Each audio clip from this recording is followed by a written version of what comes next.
Okay,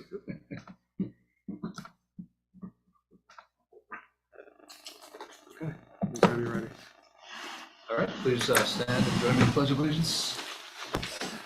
I pledge allegiance to the flag of the United States of America and to the republic for which it stands, one nation, under God, indivisible, with liberty and justice for all. Okay, well, the first item is an update from the Irvington Police Department regarding traffic. I guess we haven't done this in a while, actually, right? Yeah, looking back at some notes, I think we might have done it sometime last year in the summer. Not sure. Did we do it in front of the trustees? I thought I had some notes. I thought we did, or maybe we were supposed to, and maybe it never happened. Yeah. I remember, like, I don't remember it in a while. Yeah. So. Yeah. So we might not have actually done it. We've met pretty regularly with the traffic committee, Right. though. And we've gotten a couple updates. times a year. Maybe we asked you for an update informally about it. Yeah. Sounds familiar. Yeah. Well, either way, we'll go over kind of how it's been going for the last 2 years or so since Scott Dunleavy has taken over as a traffic officer. So if anybody doesn't know, this is Scott Dunleavy. He's assigned to our traffic enforcement position, which is a Monday through Friday position here. So most of our traffic enforcement comes in ways of complaints, beyond general enforcement. So, we'll intake complaints, whether it's via email. Sometimes Larry will get them, send them to me, or the mayor sometimes gets them, or just anybody from the community will send emails. They'll call up, have a complaint, generally about speeding, a lot of them. Sometimes they're about stop signs or other things. But we'll intake them, we funnel them to Scott, who kind of keeps track of them to see where we're getting those complaints and stuff like that. And he'll go out and monitor the situation, whether it's speeding or stop signs. He'll go and actually get eyes on it to see if it warrants further investigation or enforcement, and kind of keep track of all that information. Some of the things we do, and I'm just going to touch briefly on it and let him kind of explain a little bit more in depth. We have the speed data collecting system that the village purchased, that the engineer moves around. We utilize that frequently, whether it's a new area that we think is a problem, or it's a rotation of areas that we just keep going back to. That's one of the things we do. We use the crash maps from the state, which analyzes all the crash data in Irvington, tells us what days of the week, what times of the day, the contributing factors for each accident. So he analyzes that data to see where enforcement's needed to reduce accidents. We also, host community meetings with groups. Sometimes the complaints come in and it's kind of not just a single person complaining, but it's a community or an area, a road or something. And they'll actually self-organize into a group and contact us, and we'll meet. Sometimes we meet here, discuss the problem, research the problem, see if it is a problem or what the problem is and what solution we could come up with. We do it together, and everybody kind of has a little bit of say in it, and it kind of has been working out pretty good.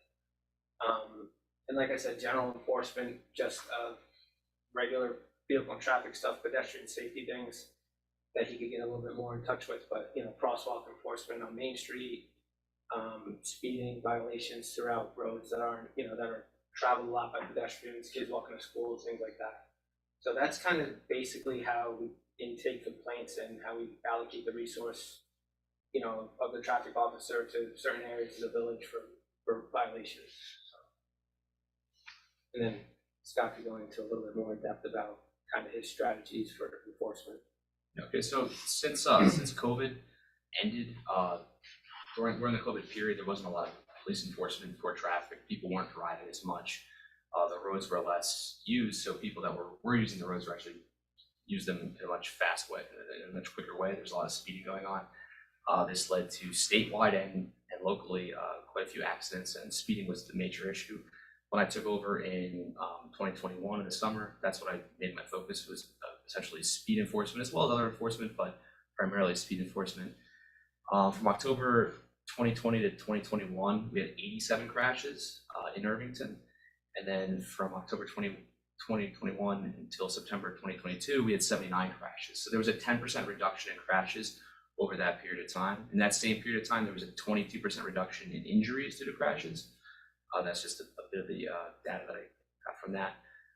Like I said, most of my enforcement has been focused on speeding. Also, quite a few accidents occur at intersections such as Harriman and Broadway, places like that, where people essentially disobey pavement markings. For instance, if you're in the right lane, you have to turn right. When people continue on straight, it causes crashes in that intersection. So I do enforcement at intersections to make sure that pavement markings and or signs are obeyed properly, as well as the traffic lights. Also in various areas where there are stop signs that are frequently not obeyed, I do enforcement there, as well as other enforcement throughout the village, also on Main Street especially as well. So Chief mentioned some various places where there were complaints. These complaints came in from areas like Meadow Way, Sycamore Lane, Parkside Way, Station Road, Cyrusfield Road, East Sunnyside, and Broadway. So what we do is we get the complaint. I go out, I monitor that situation myself, to see if I observe a speeding issue. I have a radar in my vehicle. Then we deploy the speed data collection box that collects radar information over a 2-week period. So this is in a rotation in various locations that have been problems throughout time here. If a new complaint comes in, I speak to the engineer. I have him located where the complaint is coming from, so we can get data right away about what's going on in that situation. And from there, we employ the 3 E's, which are education, enforcement, and engineering. So education is essentially deploying to that area. If people are breaking the law, to stop them, let them know that they are, and possibly then moving on to enforcement, issuing summonses. And the final step is engineering. Engineering would include installing rumble strips, speed bumps, and also reactive speed signs. So a step before reactive speed signs, we also have a trailer that has a speed limit sign on it and is reactive. So as you approach it, it tells you how fast you're going. In an area where there's a new complaint, a lot of times we deploy that to give people the information that they are speeding. If it continues to be a problem in that kind of location, maybe then we would think about putting a semi-permanent reactive speed sign instead of a trailer at that location. This would come in handy in a lot of places where there isn't a ton of room on the road for the trailer to be parked and people to pass. I've used this on Sycamore Lane. People were happy that I did use it there. It did result in people slowing down quite a bit, and that's one area where we may think about putting a reactive speed sign in the future.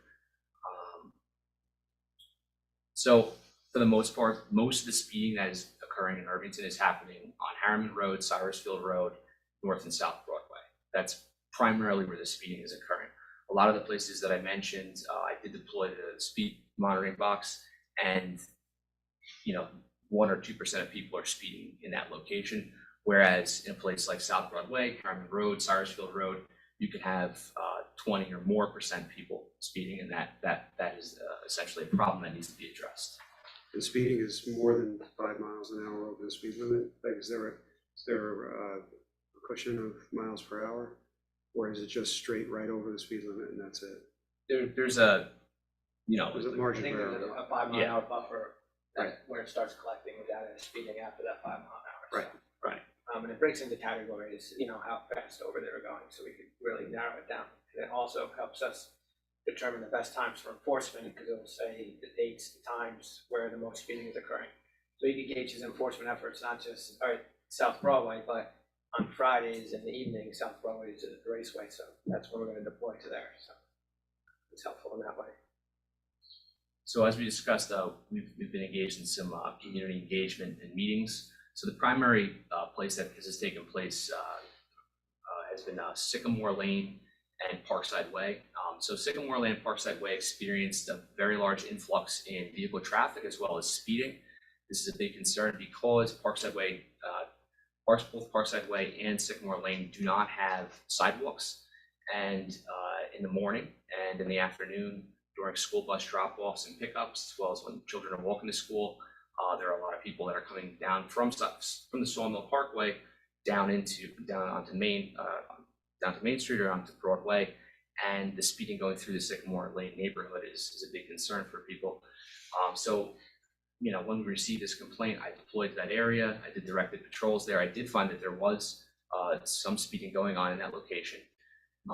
It wasn't wasn't really breaking to the 80th percentile where, you know, it wasn't considered to be an extreme hazard or even a high level of speed, but there was speeding occurring. I did, you know, deploy to that area and issue summonses, and that seemed to help. People saw me doing enforcement there and then began driving slower through that neighborhood. That's the question. Was it mostly local people? Is that It was a mix. a mix? Okay. I think also going on at that time, there was a construction on Harriman Road, so when the road was closed or there's traffic backing up, people learned that if you cut down Parkside to Sycamore, you could get to Broadway quicker, so. And there's also They no saw- longer a right turn on red there. Yes. Right. People skip. So they saw, Waze puts you that way sometimes. what's that? Waze will send you that way Right. sometimes. Right. Yeah, So- I guess I'm thinking that people would be local to even know to do that. Well, I think the Waze. construction Yeah. allowed people that weren't local, or at least people that might commute here, learn about this little bit of a shortcut. So I think the people that live on Parkside and Sycamore saw a real increase in volume in vehicles, which also leads to, you know, additional issues.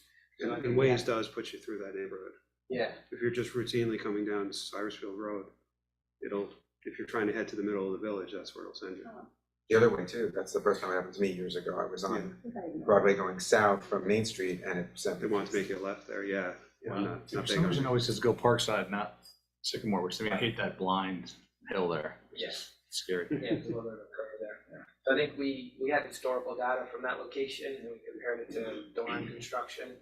And it was like, yeah, it was 3 to 4 times more amount of vehicles traveling down those roadways than normal. So even if the problem wasn't increasing, the perception of the problem was definitely increasing just based on the volumes.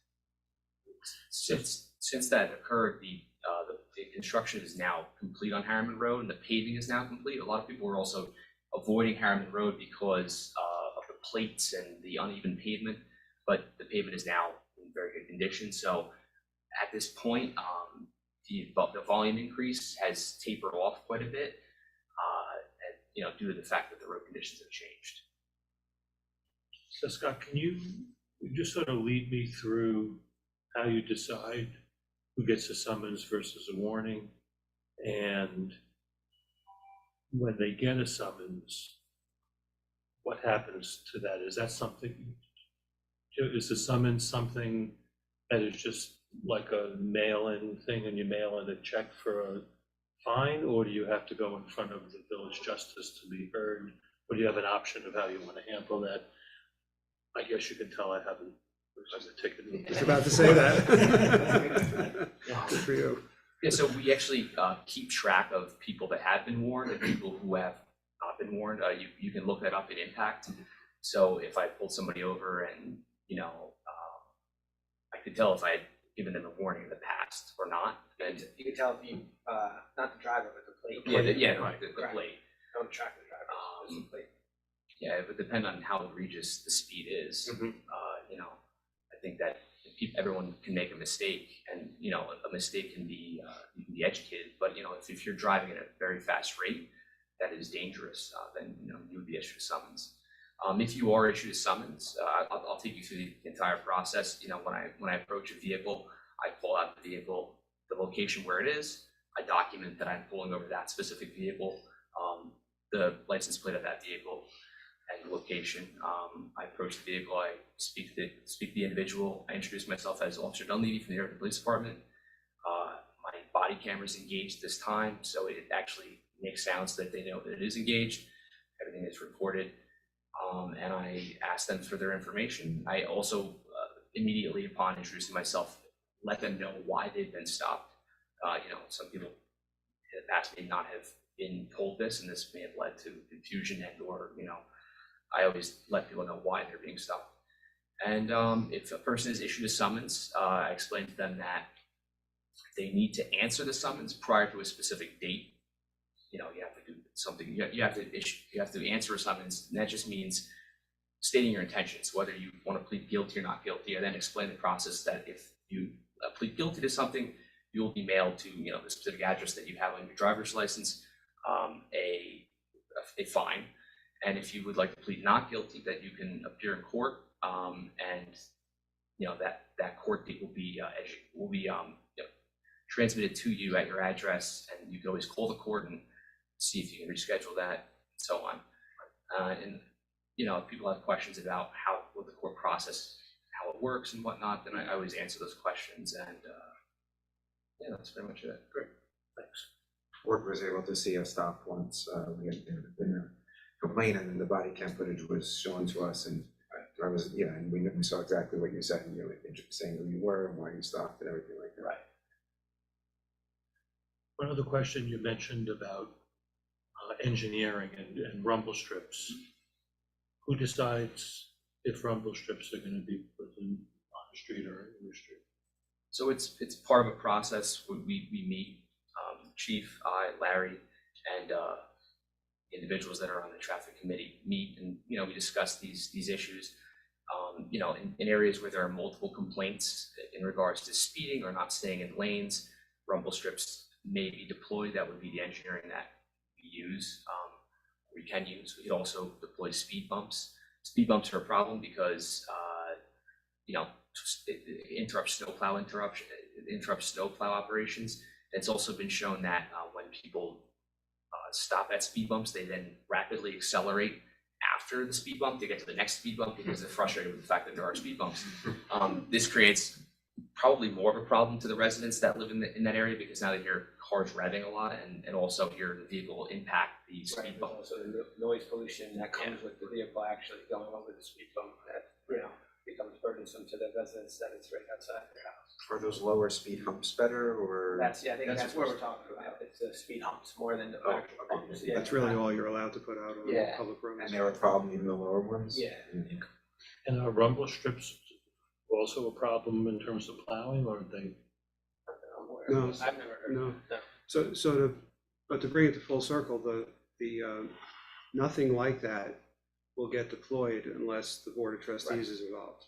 So the recommendation will come, so the recommendation will come from us, some staff level, and obviously in consultation with the committee. But you ultimately have the final say. You also have to provide the money to do it, so that's part of it. The one, really the one thing that has been deployed, well, there are two things right now. One is out on Langdon Avenue. There's a series of speed humps. Those were directed by the planning board. The village board at the time knew about it, but those were directed, I think, as part of the special permit for Mercy College. So it didn't really involve a lot of debate, you know, at the board level. The rumble, Just move the traffic to the next street. well, that's what people say, but we have data on that if you ever want to look at it.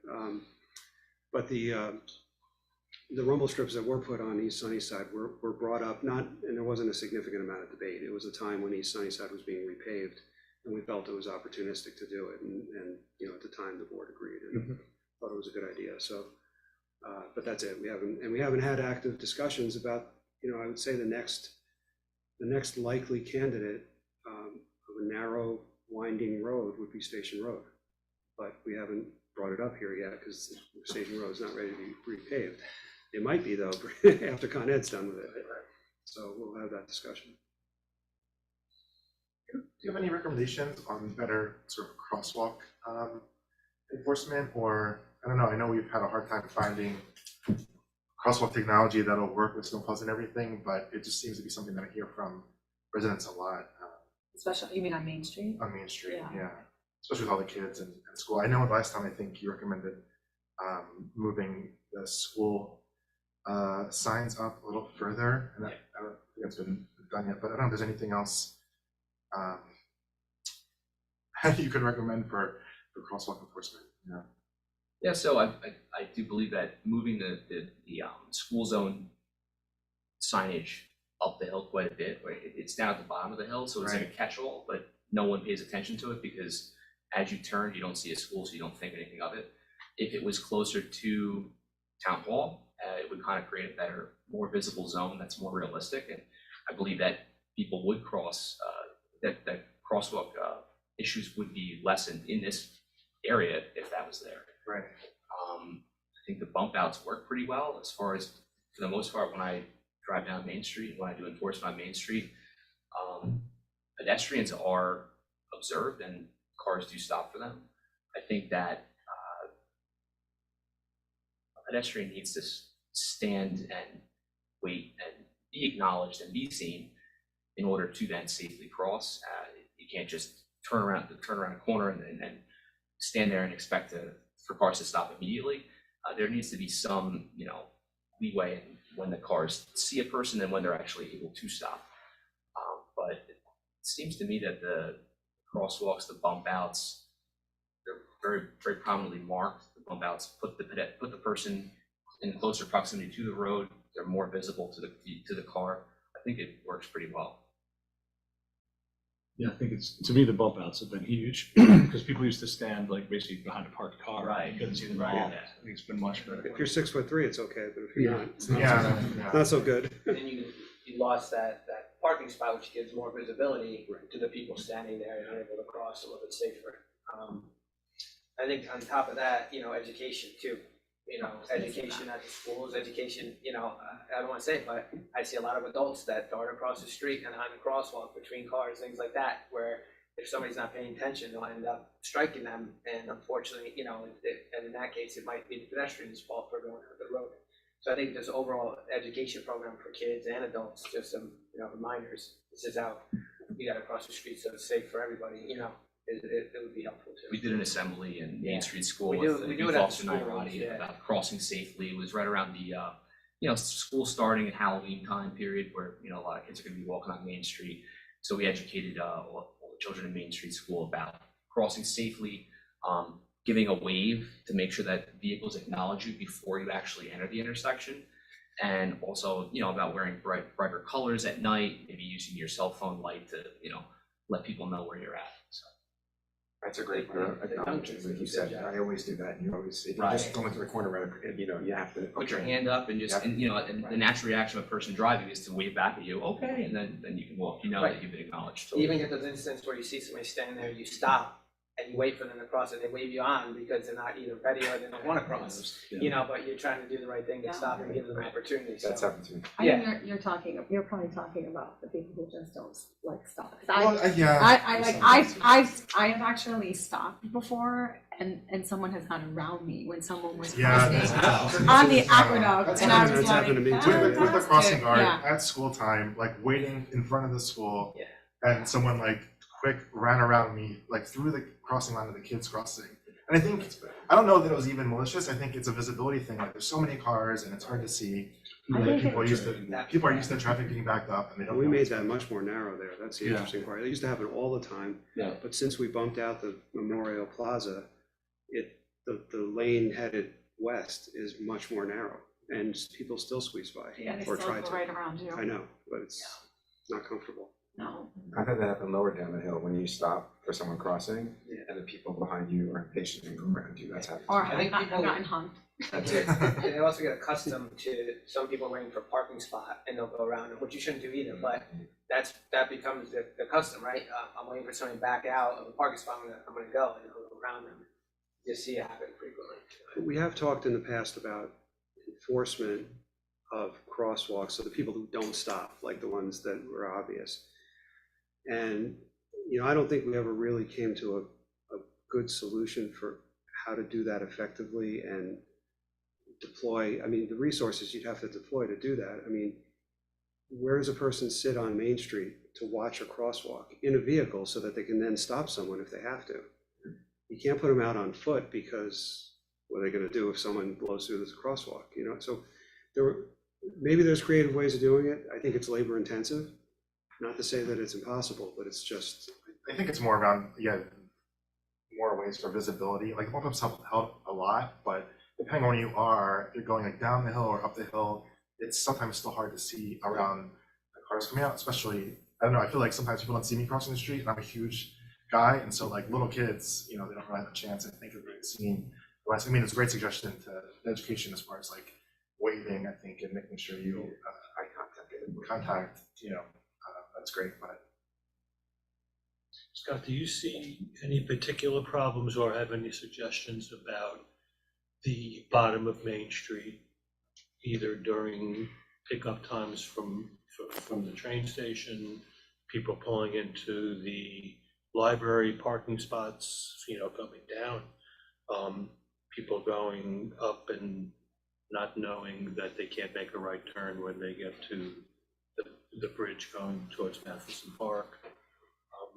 any, issues there? Any people reach out to you about that? Have you witnessed any of that? I have not really received any complaints as far as people not knowing where to go. I have received a complaint about speeding on North Buckout, and I deployed to that area. I, observed it for a period of 2 to 3 hours, and no one was speeding. Sometimes people perceive speed in an area, and especially when it's narrow, the houses are close to the roadway. 25 miles per hour, if you're standing next to it, feels a lot faster than it may be. And we are limited in that the speed limit on that road is 25 miles per hour. The speed limit for the village is 25 miles per hour unless otherwise posted.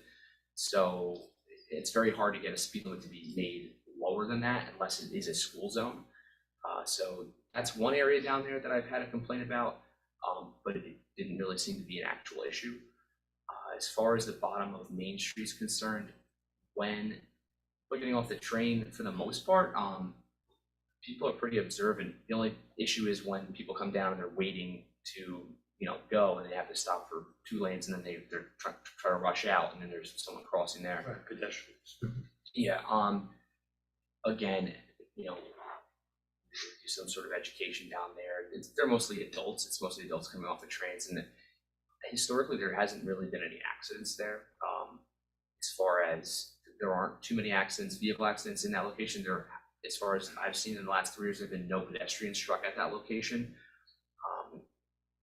So I don't think it's as big of an issue. Mm-hmm.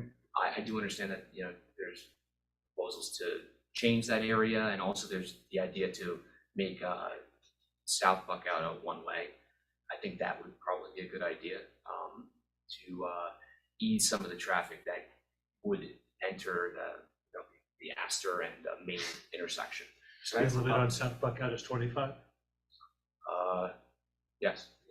So a follow-up question to that, if your expertise, because you just went through it, is that some of the people who have pushed back on making it one way have made the argument that people will drive faster right now.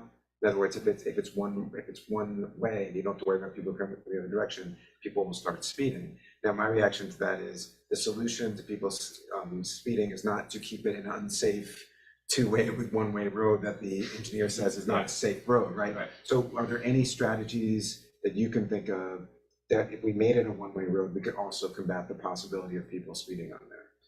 Well, when you make a turn from Main Street onto South Buckout, you may start accelerating, but you're going to be accelerating towards a stop sign.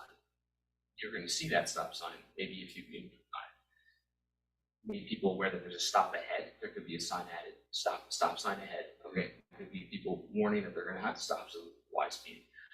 But eventually they're going to have to stop. So just like on North Buckout, similar length of driving. Once you get to the end of it, you have to slow down or stop. So maybe some sign notification that there was a stop ahead would help in reducing the amount of speed at that location. But you think it's possible to do that? In other words, like if a reason not to make this change that some people are proffering is that people will drive too fast, do you think that there is a way that we can fight back and make it so that people don't make that to a speedway? People at that location may not know that the speed limit is 25 miles per hour. That there isn't necessarily a speed sign on a side street. And I think people may perceive that the speed limit in various places may be 15 miles per hour. If you see a yellow sign that says 15 miles per hour, that's not a speed limit, that's a speed suggestion, usually for a turn or a narrow space. But it's not enforceable as a PTO violation, so the speed is essentially still 25 miles per hour. I think maybe we could look at South Buckout and see if you have clear line of sight to the stop sign. If you can't see it, or if it's small in the distance as you start to drive down that road, stop sign ahead to the sign may be useful. I don't think that it would warrant putting in a speed bump though. We could, we could deploy the data collector there, now, unless we might have, I don't know if we have, collect data now, and then, show that compared to after it gets changed to see if it has become a problem. If it has become a problem, we could do some, some signage, and we could definitely do enforcement, to combat that issue if that's, if that actually becomes an issue. But you understand my question, right? Right. Because I think that like I don't want a situation where we replace something dangerous with something else dangerous. But I also don't want to not change the dangerous thing because we're afraid there's going to be another dangerous thing. I'm thinking we should change the dangerous thing into something that's not dangerous, and that's what I'm trying to figure out. Right, we can collect data now and then collect it afterwards, we can Yeah. determine if we did create a I problem. also think that it's still a very narrow road. I mean, one of the Yeah, things, it it's like, is. it's about a car and a half wide now, so it's Yeah. not like we're making it, it's not like we're getting rid of all the parking and you know, Right. and writing Autobahn, you know, to me, it's like, it's already a narrow road. To me, it's just so narrow that you can't have two cars, you know, it's like, but to me, it's not like it's gonna be so wide open. It's probably the exception of the intersection down by Station Road, that's just kind of a weird. That's where the stop sign is. We're Yeah, gonna be coming exactly. up with the stop sign. Exactly, so it doesn't really matter, and Yeah. that's, and yeah, I think that's, I mean, that we've talked about what we can do there as well on kind of phase two, but. It's just weird because I'm always open to the argument that something is dangerous, but I'm just not open to the argument that we shouldn't fix the dangerous thing, you know what I mean? And that's why I'm asking these questions.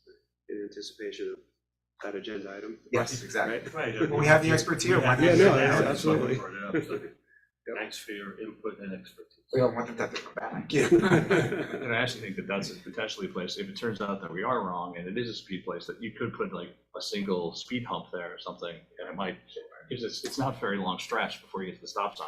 Right. So it's, you know, to me, it's like something that's easy to fix if it turns out that we were wrong. So.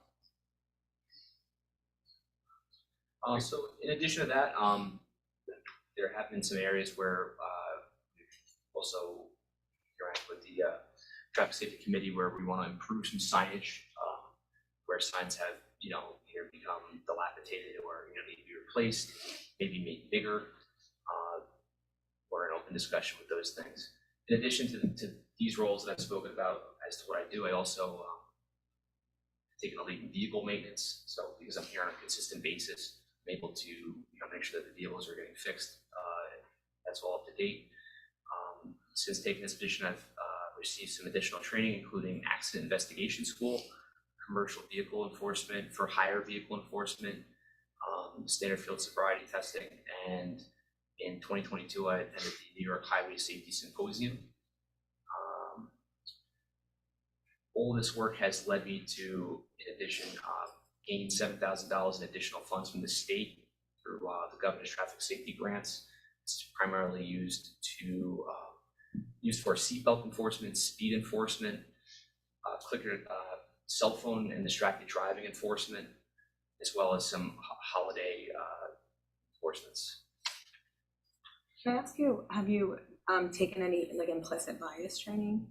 Because that's a common complaint about traffic stops. I have received one training as part of the regular rotation of training when that training was being offered. Mhm. And that was, I believe, going to be a one of 3-part training series that the county was doing. Okay. And I received one of those. I have not received any more. I did receive implicit bias training in New York City. I was working there. Is that going to continue? Yeah, so, 'Cause I think we talked. yeah, we talked about that, and beyond that, there's some online training curriculum that I found that is beneficial. So once we have time for that, that's gonna get pushed out for all the officers to become part of the yearly training curriculum, so. And so all of this work has led me to apply for the AAA awards that are done once a year. And in 2022, we were one of 3 in our region that received the Platinum Award for AAA safety for community. And basically what I've told you, that what I've done so far, that was what I told AAA that I did, and gave us the Platinum Award. Congratulations. Thank you. Well, I mean, I think, you know, going back, when did we have the first traffic officer? About 7 years ago, 6 years Probably ago? 2017. Yeah, it's probably Yeah. go to 6 years, yeah. So I think that's been a great resource, you know, and I think the fact that we've kind of added that to, you know, the engineering firm that does the kind of the, not even for the problems, but just rotates to the areas that have had complaints in the past. So we have lots of data to use. So when someone says, hey, there's a lot of speeding, we can say it's basically the same as it was in 2019. I think all those things, like it was and I, you know, I see Walter Montgomery's here. hats off to the committee as well. That's kind of kept us on task, kind of pushed for the position that you have. And then finding the right person to do that job has also been important, so I think that all those things together have, helped get us a platinum award, and keep people safe. So, I feel like, I think it's been great to have that resource, that dedicated resource to traffic enforcement, because it's something that we all hear about all the time. You say a lot of it is perception, and I think being able to come back with data is super helpful. Like I remember even things like some stop sign enforcements. It turned out that 75% of the people were neighbors. So things like that. That sometimes it's like, okay, maybe we have to do a better job too ourselves. It's not just the police problem or outsiders or that kind of thing. So I think it's been kind of a lot of it's been eye-opening. Some of it was exactly what we expected, most of it probably. But it's also like it's a problem all the time, because you can't be everywhere all the time. One time that someone goes through a stop sign, it's like, geez, why doesn't anyone ever do anything about it? But I think we have done a lot. We've invested, people, money, education. There's been a lot of aspects to it, and I think we're, on the right track. Is there always more we can do? Sure, but appreciate all your hard work. I haven't had any complaints about you pulling people over, so that's always good too. But it's not an easy job either to be traffic enforcement officers. It's not, no one likes to get pulled over. But You're probably the face of the IPD more than any other officer, I don't think. If you're doing your job. Monday to Friday, Yeah. And I think this is helpful to have you commit. You should probably figure out a way to do it maybe semi-annually or something, if that makes sense. Or if you have something that you want to share, or there's something that you need, equipment. I mean, the chief's not bashful either, but we're happy to have you come in if you want to, give it firsthand. Okay. About signage, or, it sounds like there's a bunch of things that are kind of teed up. So if we need help pushing those over the line, feel free to come back, to the next work session or whatever. Same for you, Walter, and the traffic committee. Thanks to all those volunteers that have been with it for 7 years.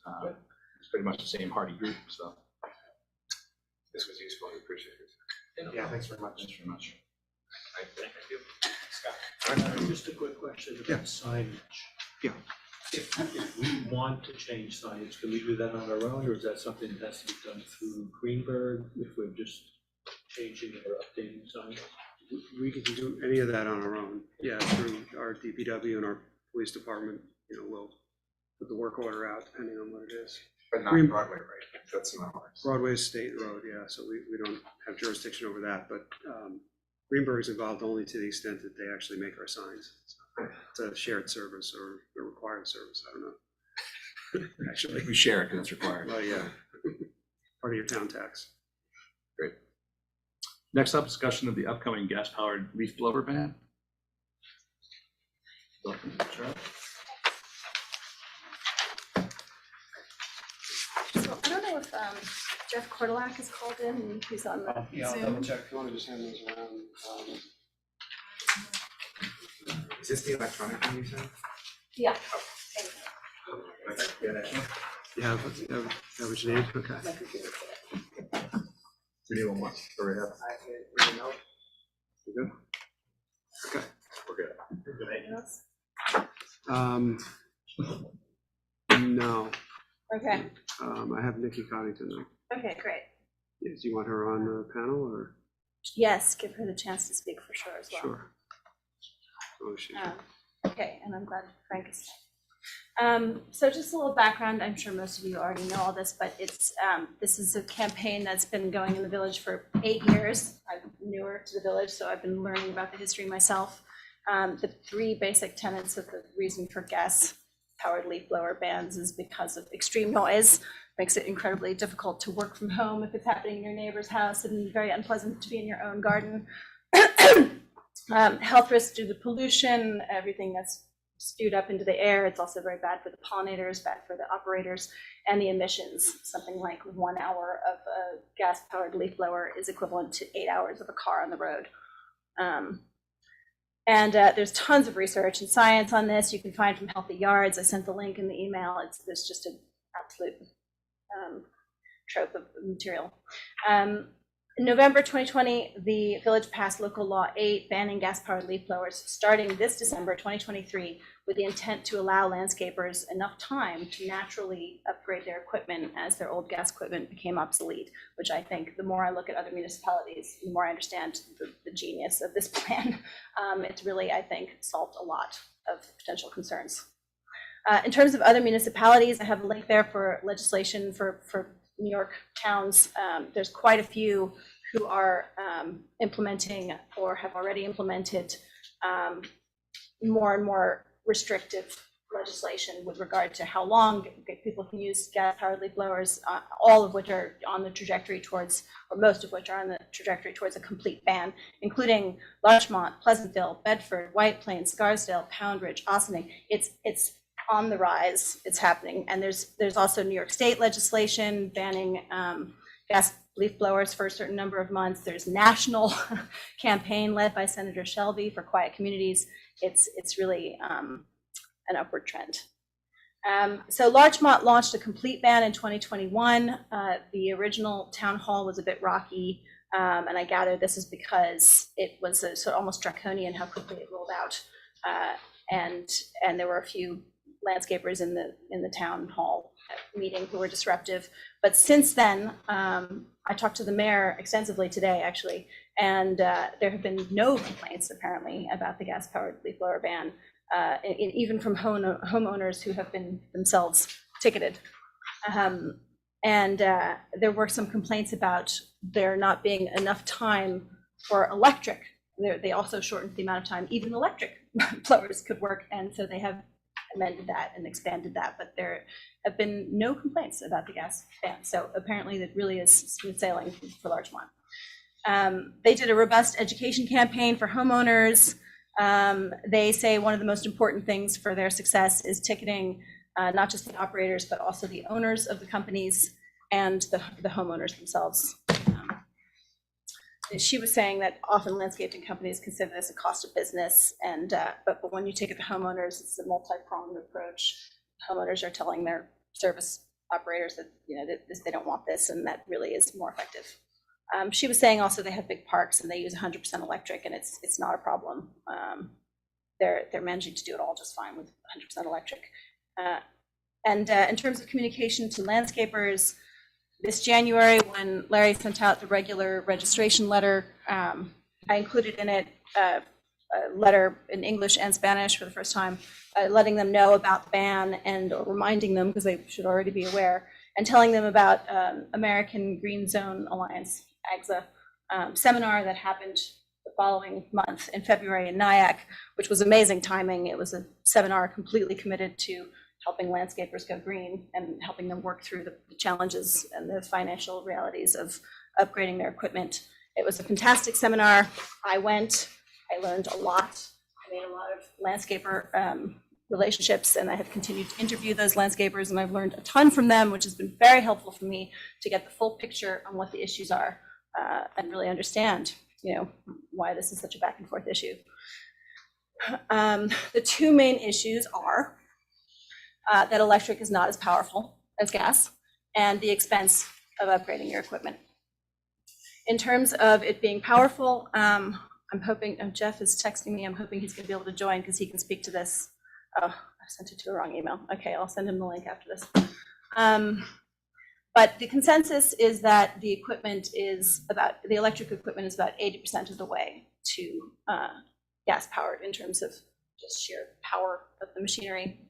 But the people who use 100% electric, including this guy, Jeff Korlak, who's Organic Ways and Means, he's my landscaper. I found him because he trains other landscapers in the use of 100% electric equipment. He's been doing it for 5 years. He's learned a lot of great techniques, and he can tell you all the ways that it's actually just as effective and efficient. You just have to learning curve. In terms of expense, I have heard that something the equivalent of $50,000 in gas equipment would cost $150,000 in electric. So that is substantial.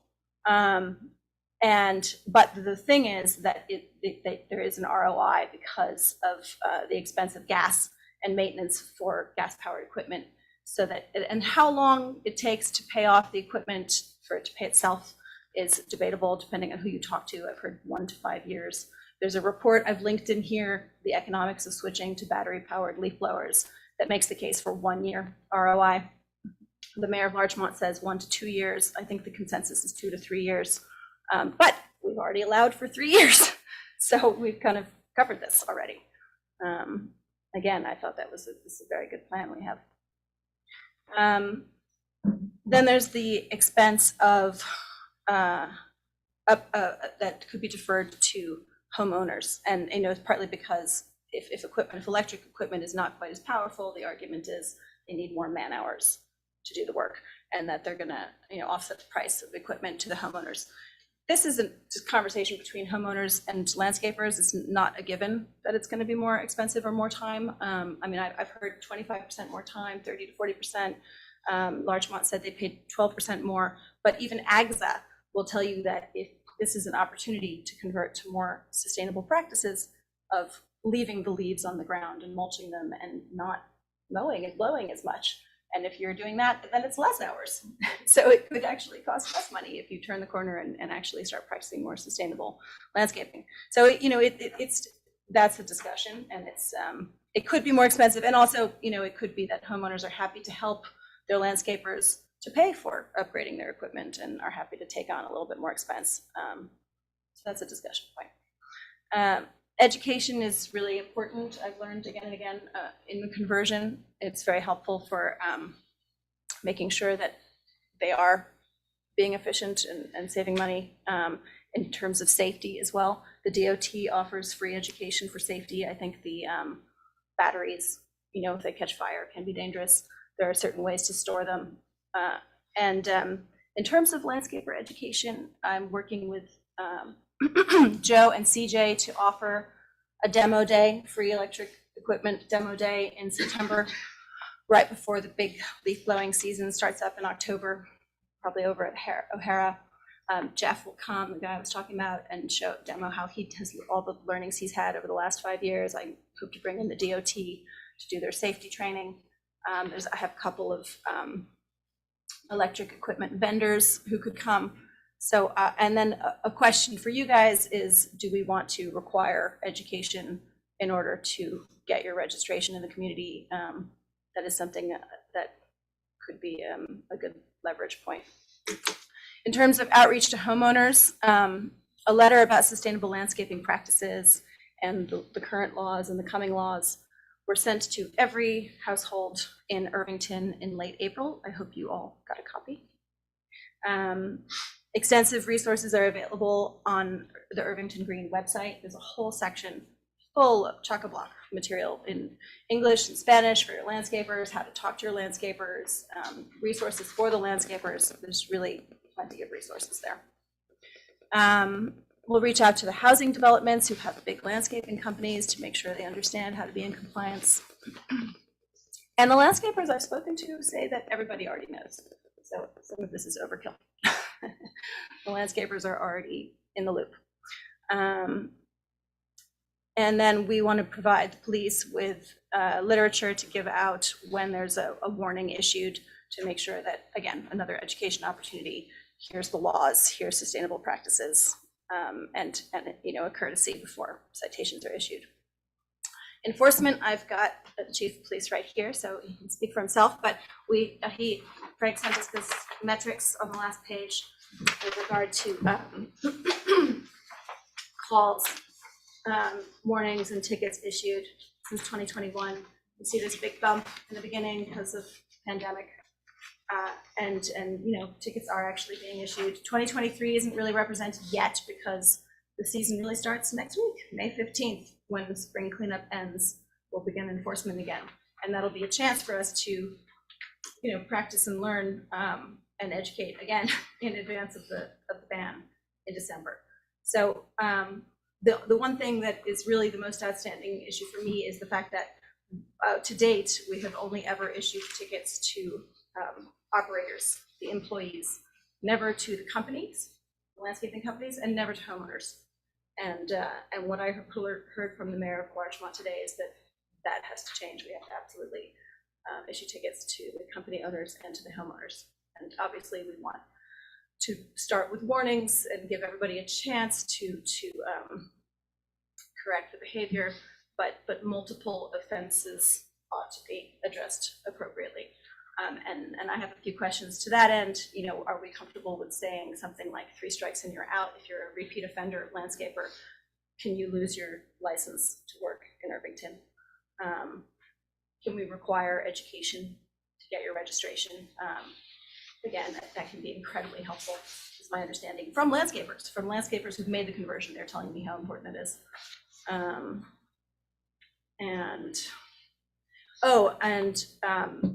Frank brought up a really great point, which is that there is a gas-powered backpack pesticide sprayer, which I've talked to some landscapers about, and it's like you're supposed to wear a hazmat suit. I mean, it's a really horrendous thing. You know, you think it's bad blowing leaves, imagine blowing, you know, poison. So that for ease of enforcement, it would be good if that were also included in the law, because it's too hard to discern otherwise which one you're enforcing for. So that might be a consideration for amendment of the law. And then further down the line, there's other equipment that we can consider, but right now I really want us to make sure that we're doing the existing law justice. So maybe I'll let you speak for a second while I try to get Jeff the right lane. So going to the enforcement of the complaints, it's generally hard to enforce the complaint when we receive it over the phone. A lot of times they go unfounded. We show up, they're either not actively using a gas-powered leaf blower, or they stopped using it, or they're not there anymore. We've even had some landscapers that carry both, because some places they can use or some places they can't, they'll switch them. So a lot of times when we get calls on it, very limited time that we write summonses for it because we don't see it. We still always check, make sure they have permits, and also just advise them of the ban if it's outside of the period. A lot of the tickets we write are proactive, where officers are on patrol driving around and they know it's in the time frame they're not allowed to use it. They'll see it in use and they'll stop. And even then, we always try to give a warning first to the company if it's, you know, their first time in the system. Hey, listen, we have a ban here, you can't do this. They almost all the time comply, put the equipment away, finish up. If we happen to catch them again, same company, then we start writing tickets there. So that's kind of like how our enforcement's been going. I don't know if our current law allows for us to issue a summons to the homeowner or the owner of the company. Have it here if you want I think it does. I think it did, I remember. Well, it says that they could be penalized. Can I ask a question there? When you issue the summons, you issue it to the worker? So generally, police can only issue a summons to somebody who's in violation of a code, and we directly observe it. So just like any other violation, we have to see it in our presence. So whoever we see that's doing the operation that's violating it would be the one that gets the summons. I understand. Yeah, so wait. I have a huge problem with that. But the language It is says using any property owner or tenant on whose property such a violation occurred shall be subject to a penalty of $250 for the first offense and $500. So definitely the homeowner. Subject to a penalty, but we don't issue penalties, we issue summonses, right? So what did the judge have to impose the penalty on the homeowner? We couldn't issue the But the summons. judge says that nobody's ever come before him. But we can't, I don't think, legally issue summons to the homeowner. So if you look at Larchmont's law, they actually have a violation, the penalty with the responsible party, and it says 3 people are responsible for the violation: the homeowner, the company, and the person operating it. So they actually list them each out as the violator, where our law really just says that they could be penalized by a fine. Doesn't necessarily say we could issue a summons to them, So this is a good amendment, potentially. right? Okay, I'll look at it. I mean, I guess I want to address this directly because I think it's really problematic to issue the summons to the worker who's being given an order, obviously by the company, providing that the equipment is being provided by the company and the homeowner is paying for the service. And clearly as a homeowner, you know, and if you live in Irvington and you have been educated and I think are aware of this, I mean, I don't think I would be like someone to come onto my property and go ahead and violate the law, and I'm fine with that and not be held responsible. So Although my landscaper, I've gone out and said, do not blow. I go back in the house, I'm like, what is going on? They're Yeah. addicted to blowing I had to leaves. fire I mine. don't get it. I don't get That's it. why I hired Jeff. Yeah, honestly, like, it's like, I couldn't find other landscapers, to be Yeah, honest. there's not that many. There's not that many. That won't do it. That just at all, to replace the landscaper's hard. They're like, you're all too busy. Well, I've got a list now on the website Yeah. on Irvington Green, and 'Cause we're, I have a I'm landscaper. very frustrated with mine, and like the fact that I would be, that would be really problematic for me. it's crazy. Yeah, I've literally gone back in the house and I'm like, they're not blowing in our yard, are they? And yes, they are. And like, they're blowing up our Yeah. driveway. I'm like, what are you I think doing? I've actually heard you complain about your neighbor, so that would be bad. My wife just counted 18 leaf blowers on our Riverview Road the other day walking up. 18. That's like, to me, it's like, that's gotta be some kind of world record for a street. It's like, it was insane how loud it was. Like, I was always kind of on the fence about this law. I think it's gone so far the other way that everyone has to blow everything all the time. And they would say, and whenever I talk to the landscapers, like, well, that's what the homeowners want. Yeah. I'm like, I specifically and explicitly say, do not blow anything off my lawn. And they do it. Because they're like, well, you're gonna complain if we don't. I'm like, I'm not. I just don't understand what I'm asking. surprisingly way, hard to yeah. change the paper. Yeah. Yeah, I mean, but also if they blow the leaves off your lawn, you could just wait 25 minutes and then they're gonna Be right all back, be yeah. there again, so. I mean, at That AGSA, seems you know, silly. people with a lot of landscapers were up in arms about these bans coming down, you know, big government, how terrible. But at the same time, I got up and said, do you know how many people I know who can't find the landscaper who will meet this need? There's demand. This is a market opportunity, you know? Anyway, Do you want Jeff on, by the way? yes, yeah. He's So- on if you. So are we, yeah, let's just close out this part of the conversation Yeah. though. So, we have issued to the company owners in the past if they're on scene, but a lot of times they're not on scene. A lot of times homeowners are not on scene, like, you know, we had literature at some point that we were handing out to people. But yeah, I think in order to enforce it against the homeowner or the owner, it's a little bit more difficult, and I think it needs to, we might have to amend the way. I don't know, Marion, if you could take a look at it. Yeah, I will, I Right. don't see it's an issue, but that, yeah, if you think the Larchmont language Yeah. gives you more, I'll take a look at the Larchmont language. But there was another point that Charlotte had referred to earlier about you saying there's some other things that There's other products out there that I've seen that. as long as we're making them. We've tried to address Yeah. that, Right. they basically operate and look just like a leaf blower, but instead of blowing leaves, you point it in the air and it misses like a spray. And it makes the same amount of sound, it looks identical, and I think we wrote a summons for it, but it got dismissed because it doesn't fall under the law, but it's not a gas powered leaf blower, it's a gas powered mister or whatever it's called. It's Poison spray. Right, it's basically the exact That's same what it says right tool on it. being used for a different purpose, but it's not So bizarre. encompassed with the law because it's something legal, so. Do- I don't know how, you know, Does it make noise? it's identical sound. Oh, okay, because this is all under that, these things shall be unlawful noises, so it would have to be, okay. Is that a term of art, gas powered I don't mister, do you know. know? Oh, I don't can, know we the can look Okay, at, I'll I look can it look up. at. We can research it, yeah. I'll look it up. We make it like any gas powered backpacks, or any, any Right. gas powered, equipment that's on your back. I don't know how Yeah. you do it, but. That's right. Chief, for the 18 tickets from last year, are there repeat offenders, like, the same company multiple times, or if it's just 18 different companies? I could look into that and kind of come up with a list of the companies and how many tickets they each got. I don't think it's generally the same companies. So we do give a warning out, for your first offense, and we keep track of it so that if we do come back, it's the same company we issue it. There may be one or two that have gotten, more than one, but I can't confirm that right now. I'd have to look at that. It's usually the worker that gets the ticket. Yeah, generally. That seems So Frank, again, back to when we were talking with Scott.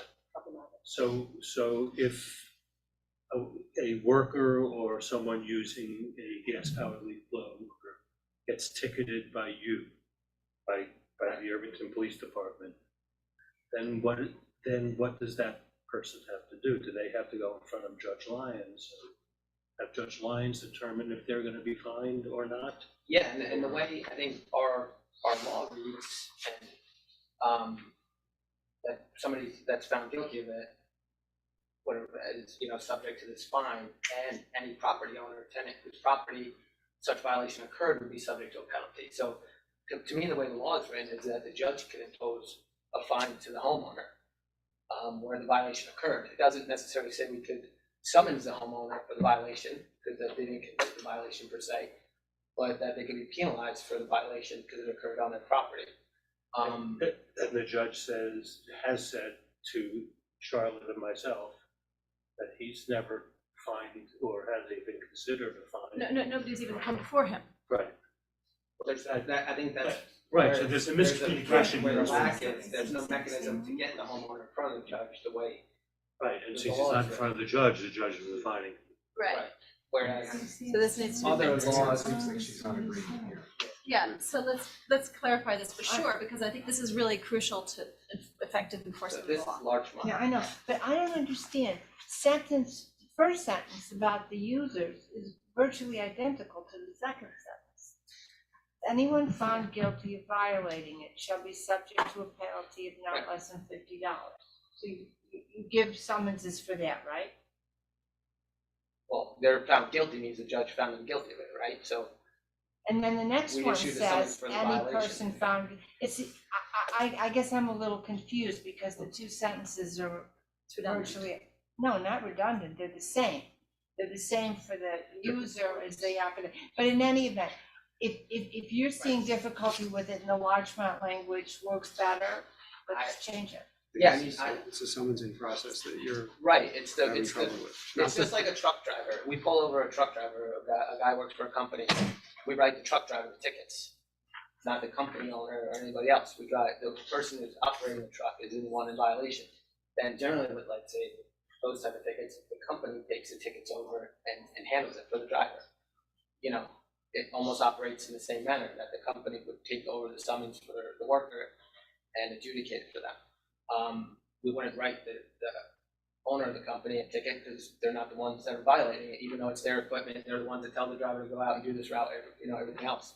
I just don't see where it would be any different for this ordinance. But if we wrote the law differently, you could. I think if we wrote it possibly similar to, and this is the only other one I looked at, those large fonts, it lays it out right here, the violations and penalties, and it has responsible parties listed, and it lays them out right in here, saying that they did be summoned for it, and it lists all three. Let's just do that. And then you feel comfortable issuing. But yeah, tickets to I think homeowners that's, yeah, I think, and company owners as well, Yeah. right? And so that has to go back with the workers, as company owners are presumably not there on site at the time.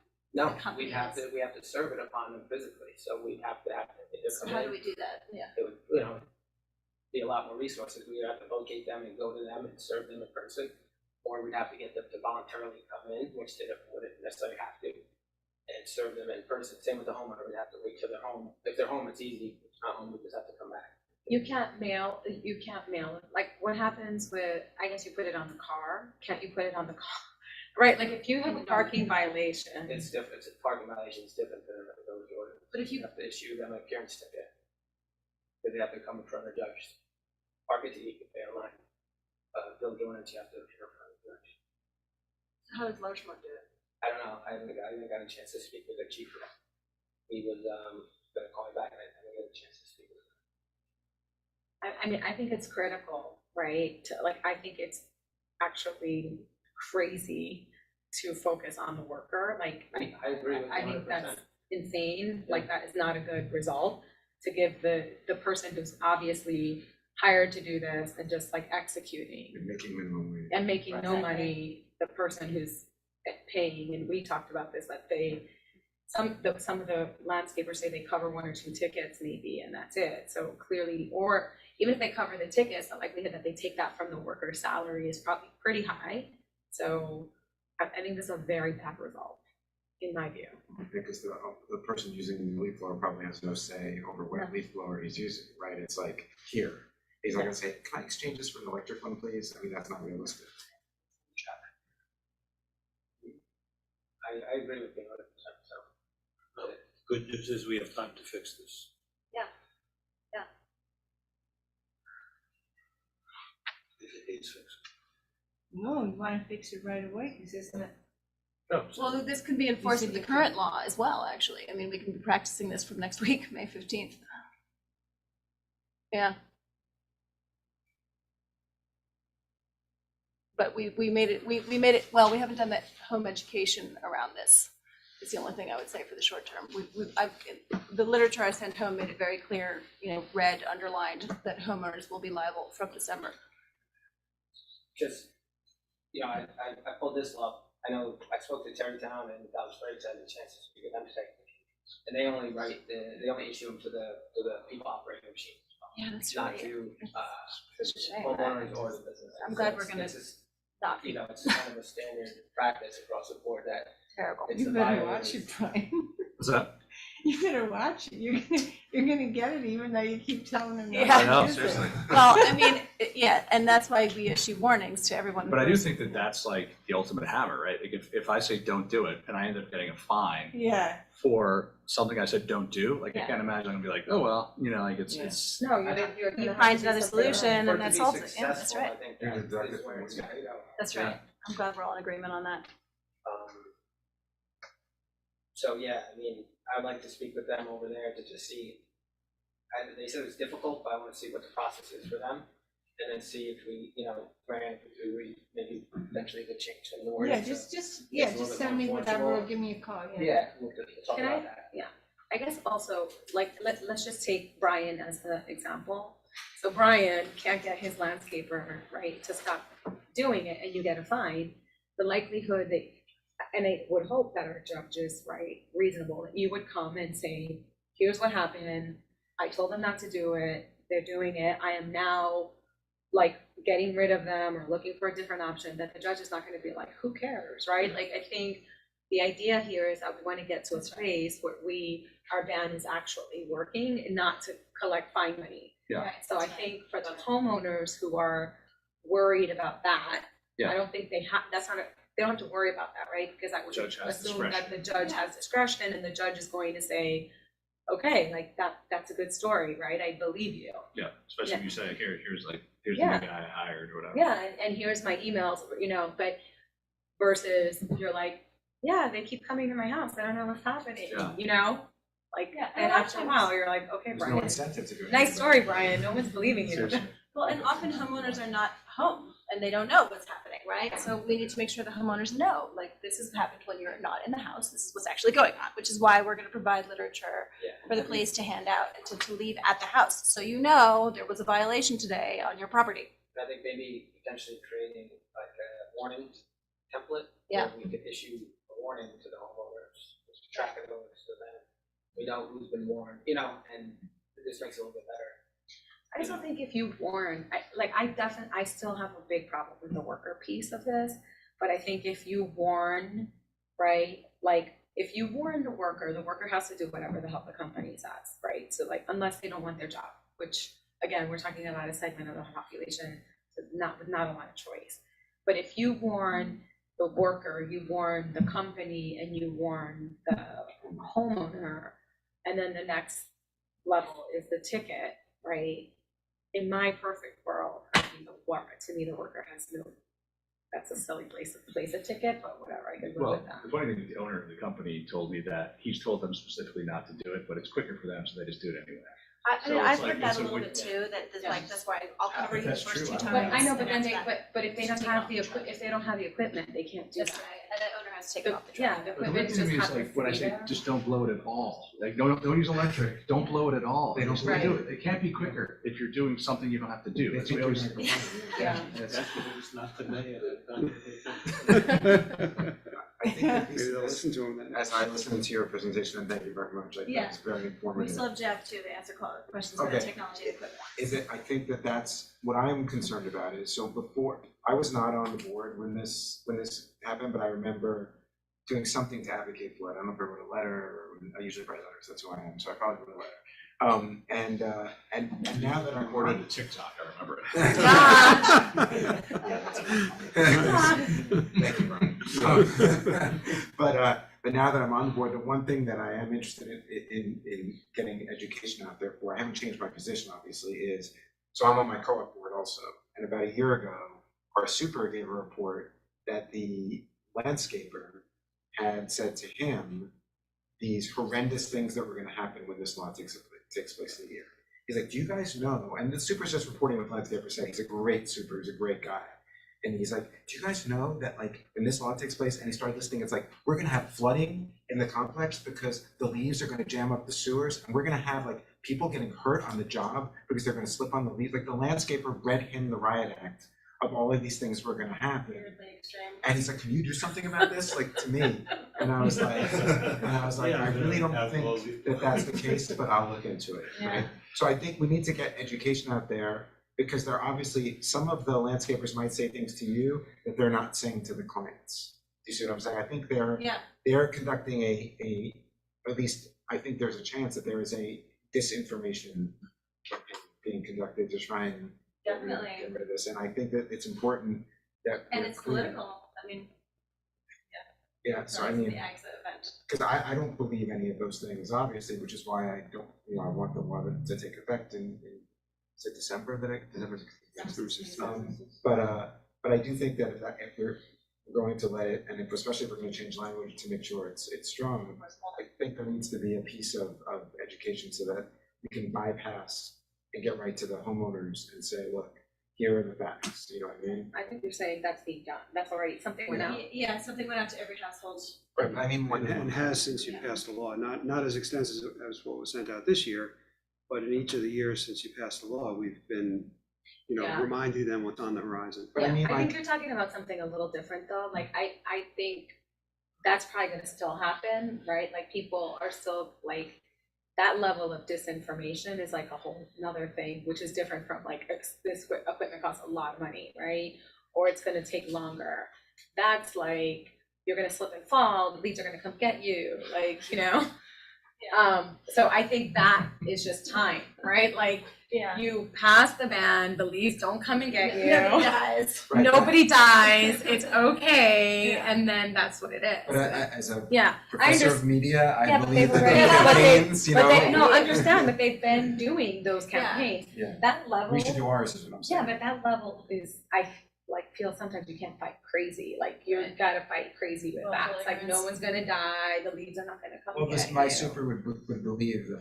facts, so I'm saying it's not just. Yeah, I mean, I Maybe think that use it when the he's co-ops and the developments are really worth that extra level of education. I plan to do that. That's a really good point. They're Because there's a big, bigger cost. they're big firms, they use big equipment. That's definitely worth it. But before we change to anything else, I do, Jeff, if you're out there, I want to Hold on, give let Jeff me- the floor because he has been trying to join for like 40 minutes, poor guy. And he can answer your questions about anything about, can you actually do the job with 100% electric? Does it require more time? What the expense? I don't know if you guys have any specific questions. He'll be at the demo day and he does this. He educates other landscapers specifically. So he's a good resource on this topic. I know you didn't hear my whole spiel, Jeff, but No, he probably did. But. no, well, Oh, and in he the only beginning, joined he was- after. Yeah. Are you there? Yes, I'm here. I hope you guys can all hear me. Is that good? Yeah. Yes, we can. Unclear. Thank you so much for having me. I appreciate it. Well done on looking at the subject. I can just, I guess Charlotte told you that I landscape. I'm based out of Connecticut. I do, small properties and medium properties. I also do large properties and, like residences, like condominiums, estates, things like that. And so I have a company that has only electric machines on the truck. I have, no gas tools of any kind. So weed whackers, blowers, and mowers, big and small mowers, they're all electric.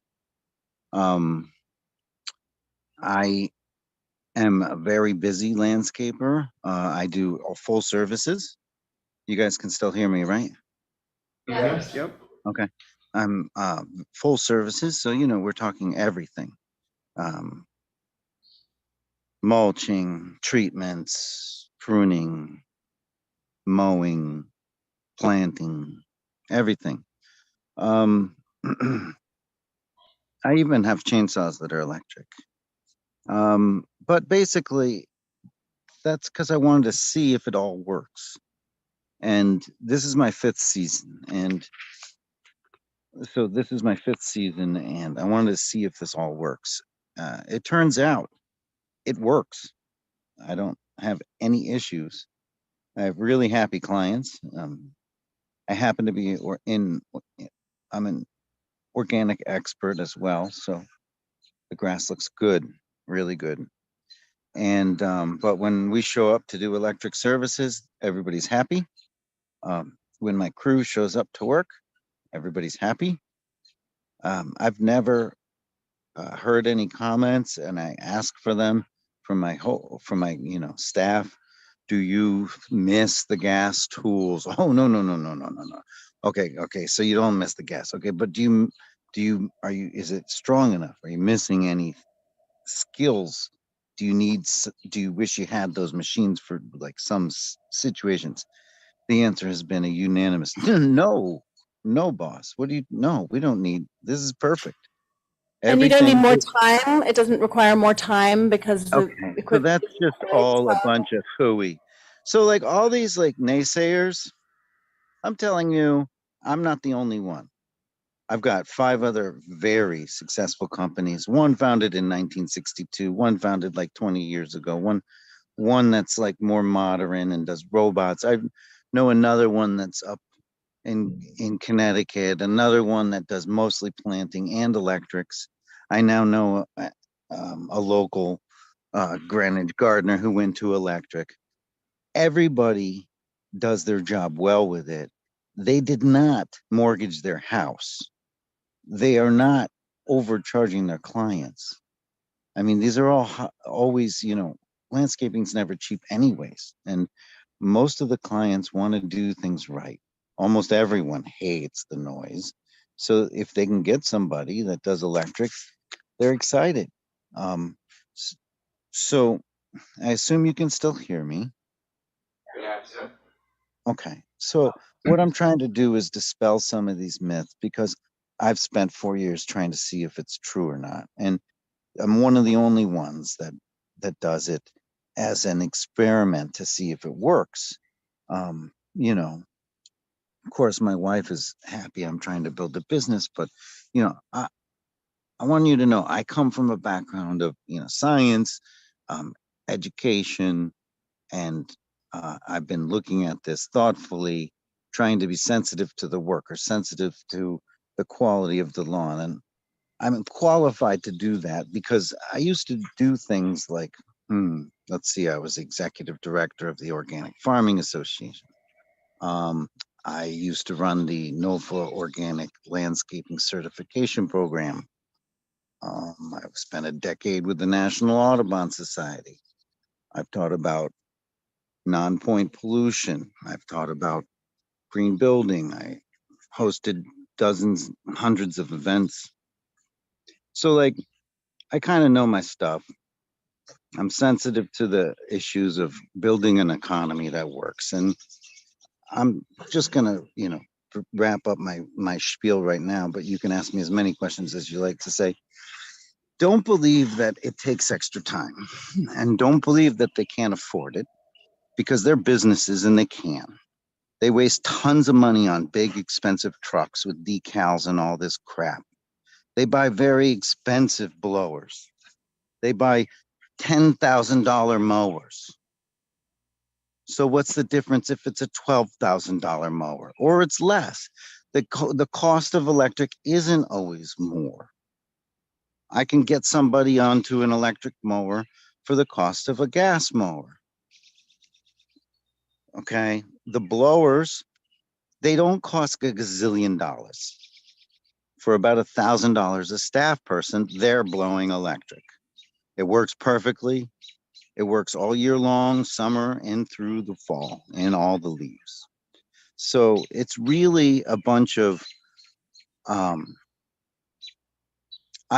mean, I've certified organic landscapers for a long time. Okay, so I've seen all the problems and they've told me all the issues.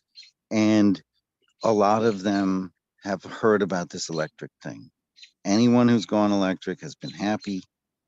They're not experiencing loss of clients. Their staff are happier. They're not over borrowing. Okay, so I want you to really take everything they say against it with a grain of salt. And I have a feeling like you guys are also thoughtful about what you were saying, and you're looking towards, enforcing things right and whatnot. So just have faith what you're doing is correct, that the machines are there. I mean, American made Mean Green machines. They work wonderfully. Or how about Still or Husqvarna or Ego or Greenworks is more affordable and it works. So like, don't give me that it's 80% there. It's there 100%. That's like saying that an electric Corvette is never going to beat a gas Corvette, which we all know now is BS because electric takes off quicker. Well, guess what? Electric works perfect. We don't have gas. We don't have issues. We start every day. We charge simply. The charging systems are not complicated. You plug it in when you get home, et cetera, et cetera. So, Charlotte, I hope that covered a few things. Feel free to like lay it on me. Give me some questions, but know that I'm an example and Mo Green is an example and Plan It Wild's an example. And now English Gardens in Greenwich, and then there's this other place. Anyways, keep going. So Jeff, couple questions for you. One is, how have you seen the equipment evolve over the 4 years? Like the blower that you bought for $1,000 4 years ago versus the blower you buy now for $1,000. Have they gotten considerably better? Are they about the same? Like how's the evolution of the equipment gone? Oh, that's interesting. Well, the ones I bought at the beginning were like 500 and 600 CFM, whatever. Okay. They were working great. And over the course of the 4 years, they've upped them. Now the same company, the same type of residential model I'm using. I'm not using the commercial line even. I don't need to. It's basically 765 CFM. Great. They both work great. So I have a whole bunch of them in my truck. And yeah, so they have evolved. Now the mowers in the last 4 years, there was no Ego sit down 42-inch mower for $5,000 or $6,000, but now there is. It's a decent sized mower. Now it's not a 48, it's not a 52 or 65-inch, but for a residential guy mowing like little lawns, 42 works. I run 48-inch mowers. That's all I run. That's all I need to for big estates or small. And that's a good size mower. So 48 is good. So that came out in the last 4 years. Husqvarna, still a couple others have really developed their commercial lines, and any town might want to look at the commercial lines with a huge backpack battery with multiple tools. But you don't necessarily need that for a company that's doing residential work. You can get away with straight up battery powered string trimmers, straight up battery powered blowers, residential line stuff for, because you're going to small residences.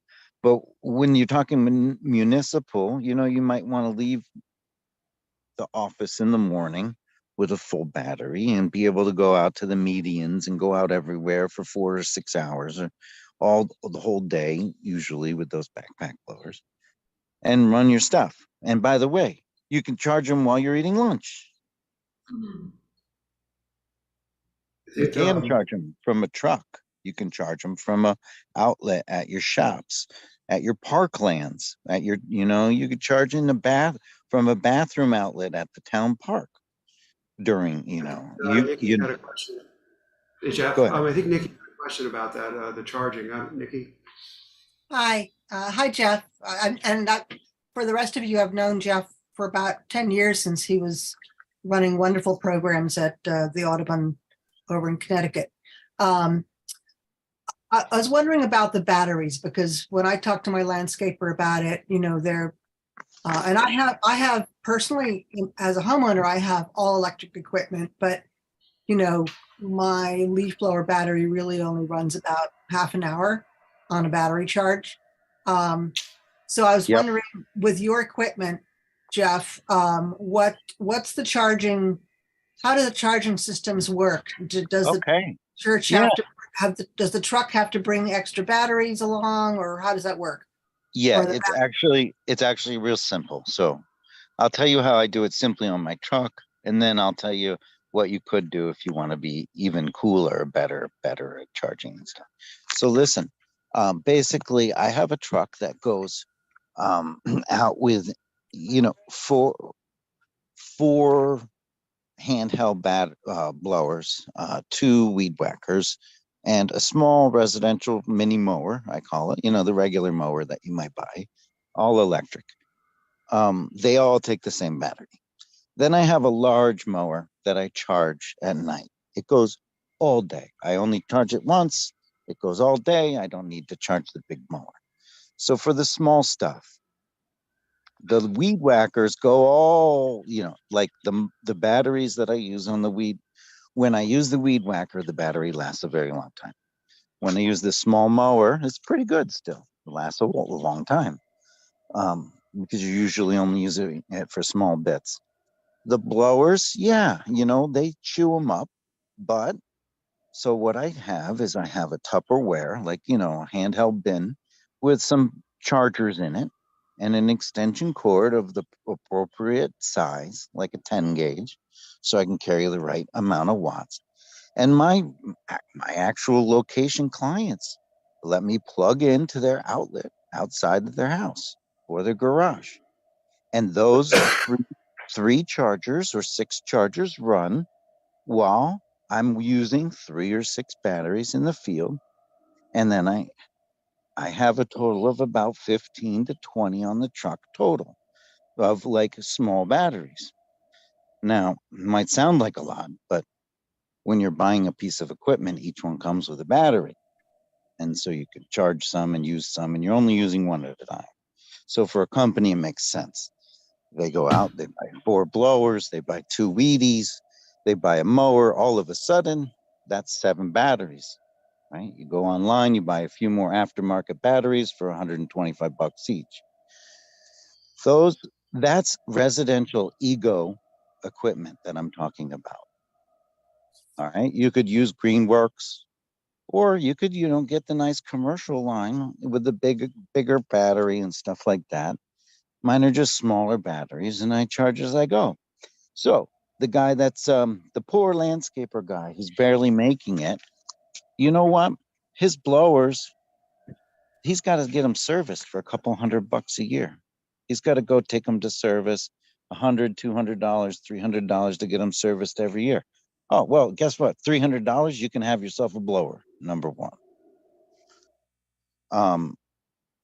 They do go out of service when you have to replace your gas, buy electric is the message.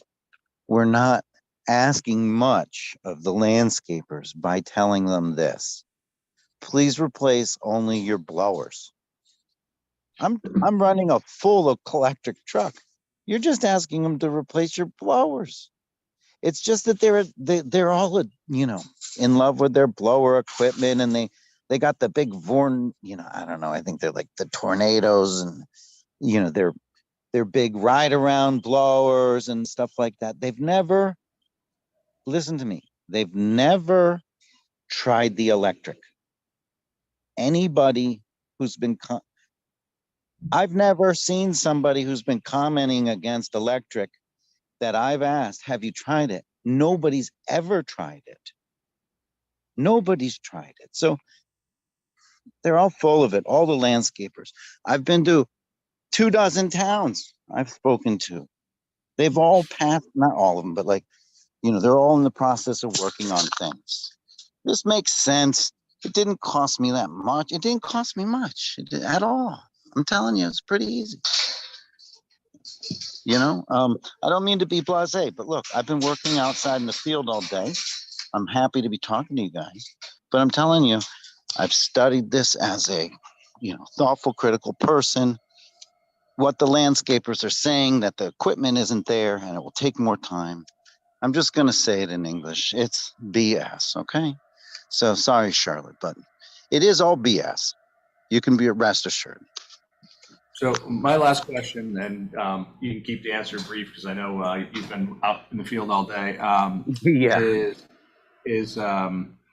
So for the heavy like fall cleanup, like, now the oak trees have all been down and it's rained, and then the last leaf drop came. Yeah. And Yeah. out there, you don't have any issues with electric leaf blowers then either? So the right practices combined with the right tools. So the correct practice is not to do what I've seen as an average of people going out, finding a lawn with leaves, blowing the leaves, collecting them, sucking them up into their truck, and then mowing. All right. That's just wasted energy. So I don't do any of that. I show up, I pick up the sticks, I mow in the leaves. And if there's an excess, we blow them out and around in the lawn, and they settle into the lawn. That carbon mixed with the leaf blade, the carbon mixed with the leaf blade creates a perfect C to N ratio, a carbon to nitrogen ratio for composting. So that quickly dissolves into a compost type material, which feeds the lawn. So I mulch mow all my leaves in through October and November. I do have accesses. There are days with big dumps. There's ginkgo biloba trees that drop them all at one day.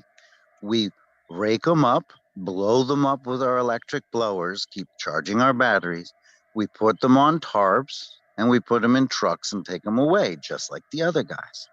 But in general, I avoid 80% of the collection season automatically by feeding my lawn by simply mulch mowing it in. So I know the park guys do that because they, can do that in a lot of places.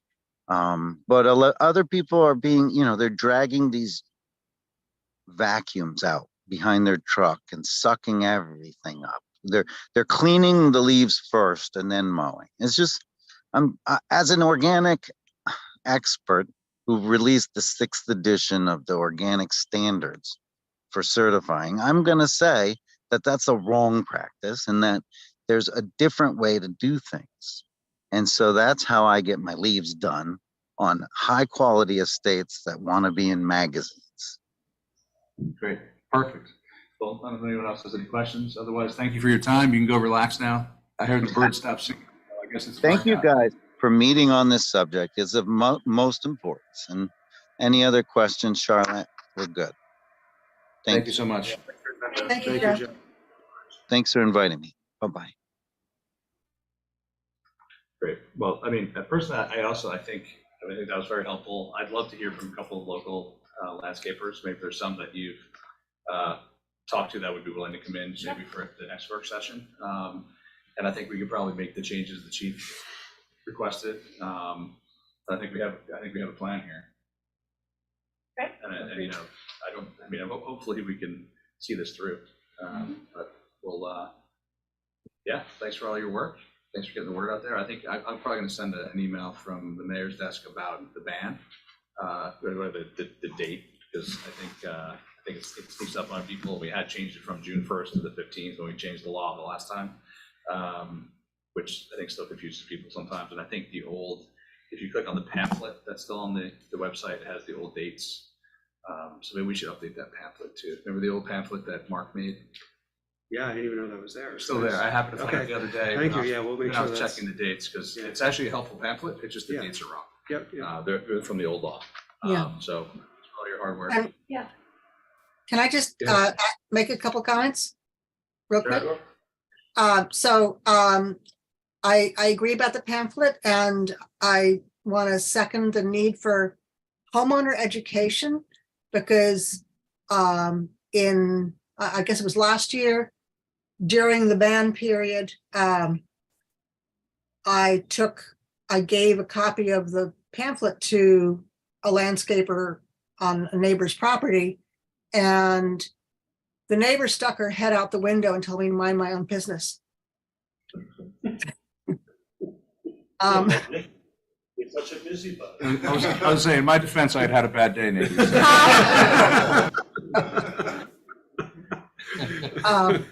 And I also want to comment about the workers' health. I think we can make more of an issue about the health of the workers, avoiding their inhaling particulates. Because many of these workers, as you know, are underpaid and, probably don't have health insurance. And I often see them not wearing masks when they're blowing their gas power leaf blower. So I just wanted to throw that in there. And thanks for doing this. Thank you, Nikki. Are there outstanding concerns? Because is there any reason that we would not affect this ban in December? Is there anything that is still to be addressed? I think wait till we have the first public hearing, or when we have the public discussion, and you'll have. So what's that process? There's a public discussion? I think we'll probably have a public, I mean, it's kind of weird because this sunsets, so there's not actually, we don't have to pass a law, but I think that, at least the way I look at it, I'd rather have it be not just like, oh yeah, by the way, it passed, like, surprise. I'd rather have it open and almost say, we're gonna discuss this again, almost make it like a public hearing that's not a true public hearing. Where we'd have, because I would say that there's probably a third of the community that thinks, as you said, some of it's political, that, you're infringing my freedom out of my cold dead hand holding my gas powered leaf blower. I do think there's some of that. I think some of it is lack of education. But I think that there's I think that there's still that perception that the 80%, where it's, Jeff says 100%, is really like 30%. And I just physically, it's impossible. I'd have to have 50 guys there to get the leaves in that last drop in November when it happens. It's impossible. It'll be $10,000 for that one cleanup or whatever. Those are the stories that we're going to hear. But, I think one thing is that we were early to talk about this, but we're not early to enact it. So there's, we're not the first community to enact it now. So there's data, there's real data. There's not just the, everyone's going to slip and fall at Mitch's co-op and before they drowned. So, and I think envelop them. Exactly. So, and I think there's also the perception that everyone needs their leaves blown all the time, or their grass clippings, or their dust, or their water. I don't even know what they're blowing sometimes. So, I think there's just a bunch of different angles out there. And I think that the reason that we're going to bring it up again and not is because we heard 2 years ago that the equipment isn't there yet, but it's getting there. It's getting better, but it's not there. Almost like with, like police cars, like not a lot of electric cars were made to take it's like a different type of use, right? So if I'm blowing leaves in my yard, it's fine. But if I'm blowing leaves for 9 hours a day, do I really need 25 batteries to do that or whatever? Now in NYPD, I think every other car I see is a Mustang, the electric Mustang, the EV Mustang, whatever it's called. So it's happening. Like, things are happening. I was just reading about Norway today, where 80% of their construction is done by huge construction vehicles that are electric now. So it's possible, and I think things have changed a lot since we started talking about this. I think that's the difference. And I think there are some landscapers who say, I'm just not going to do commercial in Irvington, and that's fine. Like, if you don't think you can do it, then, maybe people will get paid more, and that's the market. It's, I think that, we're 90% of the way there. It's just a public backlash, which is strange. It's a strangely, I find some people that are, anti, like, literally, if you use a leaf blower twice, it burns more oil than the average weight, and you also die of cancer the next morning. Like, it's some of the extremes on both, yes, are crazy. But I think that the great thing is you've taken a very fact-based approach that removes the hyperbole from both sides. And, I think that that's exactly what we need to move this forward. So I think we've been, the letter went out. I think that's great. Like, I'll send an email out. And then I think we have another, I would guess it would probably have to be maybe in June, because people stop paying attention in the summer, and then it's September. We can do it in September also. Well, you're going to be proposing law changes. So I think that's going to you're going to have a public hearing for Exactly. We that. actually are going to have a true public That's hearing. what I was going to say. When would the public hearing be? What is the process? Well, I mean, You have to notice it. yeah, I mean, it's got to be drafted first. You've got to set a public hearing, hold a public hearing, and then vote. Is that going to happen before maybe the July? end of June? I don't know. Yeah. I mean, that's, I guess I have a question about that, Ben. I think we sort of are at a place where, again, with education, more education, I would say, and also with putting it on the agenda and letting people sort of air their fears about it. And, you know, I think that's okay. Like, I think that's not always a reason not to move forward with something, right? You'll have people who are not 100% on board yet, and then, you know, it'll happen and they can get there. But maybe that process we could start a little sooner then, because I would think that the changing the law in the public hearing, I do think the summer is really tough where people are definitely not paying attention. And then you don't want, like, this is already going to sunset, so doing nothing, this is gonna happen, right? If we do nothing, that's gonna come into play. So I do think if, you know, we should probably allow some session where we like notice and people can express concerns ahead of the fact that we're going to change the law to make it clearer, because the law is already there, but to make it clearer, which can then happen in September. So we're not, you know, people don't have this fear that we're trying to do something in the summer when we are clear that people are not paying attention to the same extent. So I think we could kind of move the ball, you know, parallel. Yeah, but I do think though that changing the law so we can enforce it better is important. So, because it's like we're gonna have from May 15th to September 15th, which is the no leaf blower season, which we could actually be issuing fines and warnings and all that kind of stuff. So, I mean, that's really a crucial opportunity for education, you know, Yeah. in advance of the fall. And then like the literature can say, you know, there's gonna be a demo day in September, you know, just constantly reminding people of all this stuff. Just one thing with Marianne is going to look at the law. So I think the intent was to include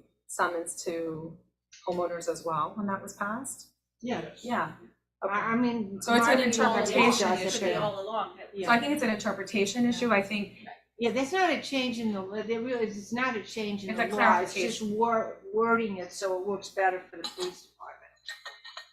Because this was exactly Oh, the the board's intent, absolutely, attention, yeah. but, so. Yeah. Currently, as the law, I guess I want to talk about this period that's coming now, right, in the summer.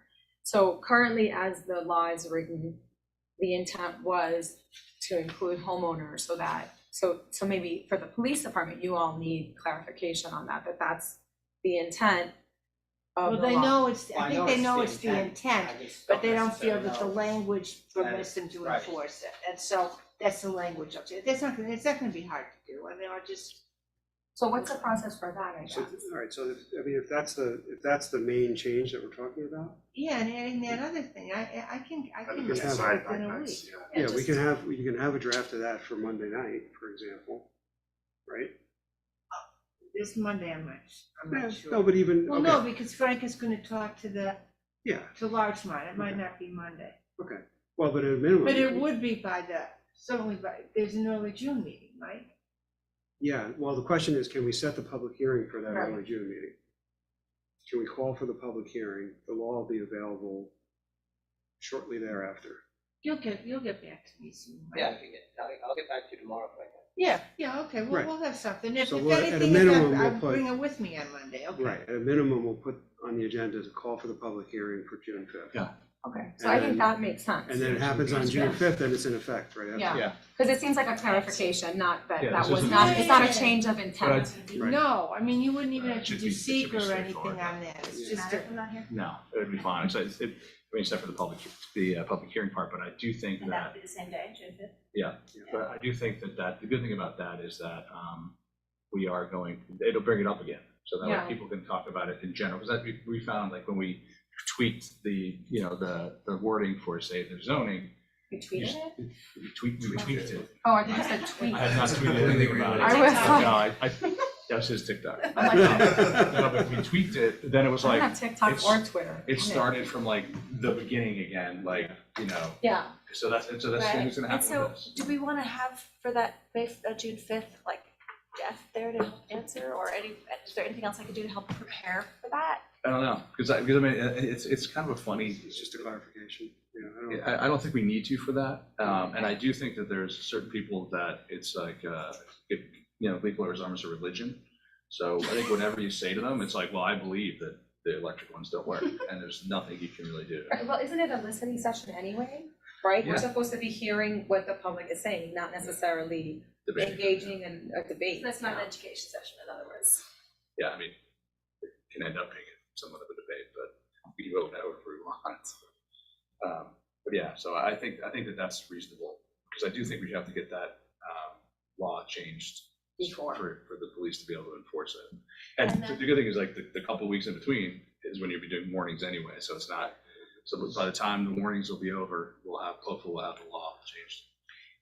And assuming people get to air their concerns and grievances at that meeting, Then we're good to go on, then? I think that's probably true, yeah. But we can also, bring it up again that it's gonna sunset, but I'll also have already been sunsetted myself. when this happens, so, Get your man over there. Self-sunset. Yeah, exactly, so, Okay, great. thank you. Thank you, Charlotte. Thank you. Yeah. Yeah, I think that's really interesting. traffic? Right. I know. I just want to see, no, the large not large. Okay. Section that you want. Is that if you still want to? Absolutely. Okay, Yeah, great. yeah. Are you done with it? Thanks, Okay. Charlotte. as long as it's- It's okay, June good. 5th. June 5th is I don't the even have to wear my glasses today, what? first Monday is June 5th. Yeah, we can just do something. I don't know if mine are gone, because I That think would we put it work in for like first you. and third, it automatically. The June 22nd. There's a feed from the village website. You probably lost that feed I somewhere. must have, yeah. Okay. Okay. I'll have to redo that tomorrow, So we have June 5, 14. on the 22nd. I don't think so. Next up, discussion of traffic flow I in think South so, Buckhouse. because I missed today. No. Okay, I'll. Take care, thank you. Just for that, yeah. Okay, then Definitely not capital capital yet. Okay. So, so this is, as you introduced, is a discussion about the traffic direction on South Buckhouse Street. John Canning is our traffic consultant that was Welcome hired back, John. to, it's been here a few times. But he produced the report that's attached to the agenda that I think you had a chance to look at, and I know some of our residents had a chance to look at it, which is good. So I don't know if I didn't really script this, but if you want to summarize a little bit about what you observed, what you discovered, and then maybe even speak to some of the comments that came in, because I know the board and everyone saw them as well, so. Thanks, Larry. Thanks. Okay. So the study was commissioned, I guess, based on concerns expressed by residents for safety. Obviously, the road is too narrow to have parking on both sides and for a car to drive northbound and southbound. I think we can pretty much all agree on that at the same time. It's not unusual for village streets. The street that I live on, which is right here, is like that. It is more unusual because it's a connection that goes all the way down past Station Road, all the way down past Half Moon and up Clinton. So it is a busier road. I deal with it on my street all the time. Somebody's coming, I yield, or they yield.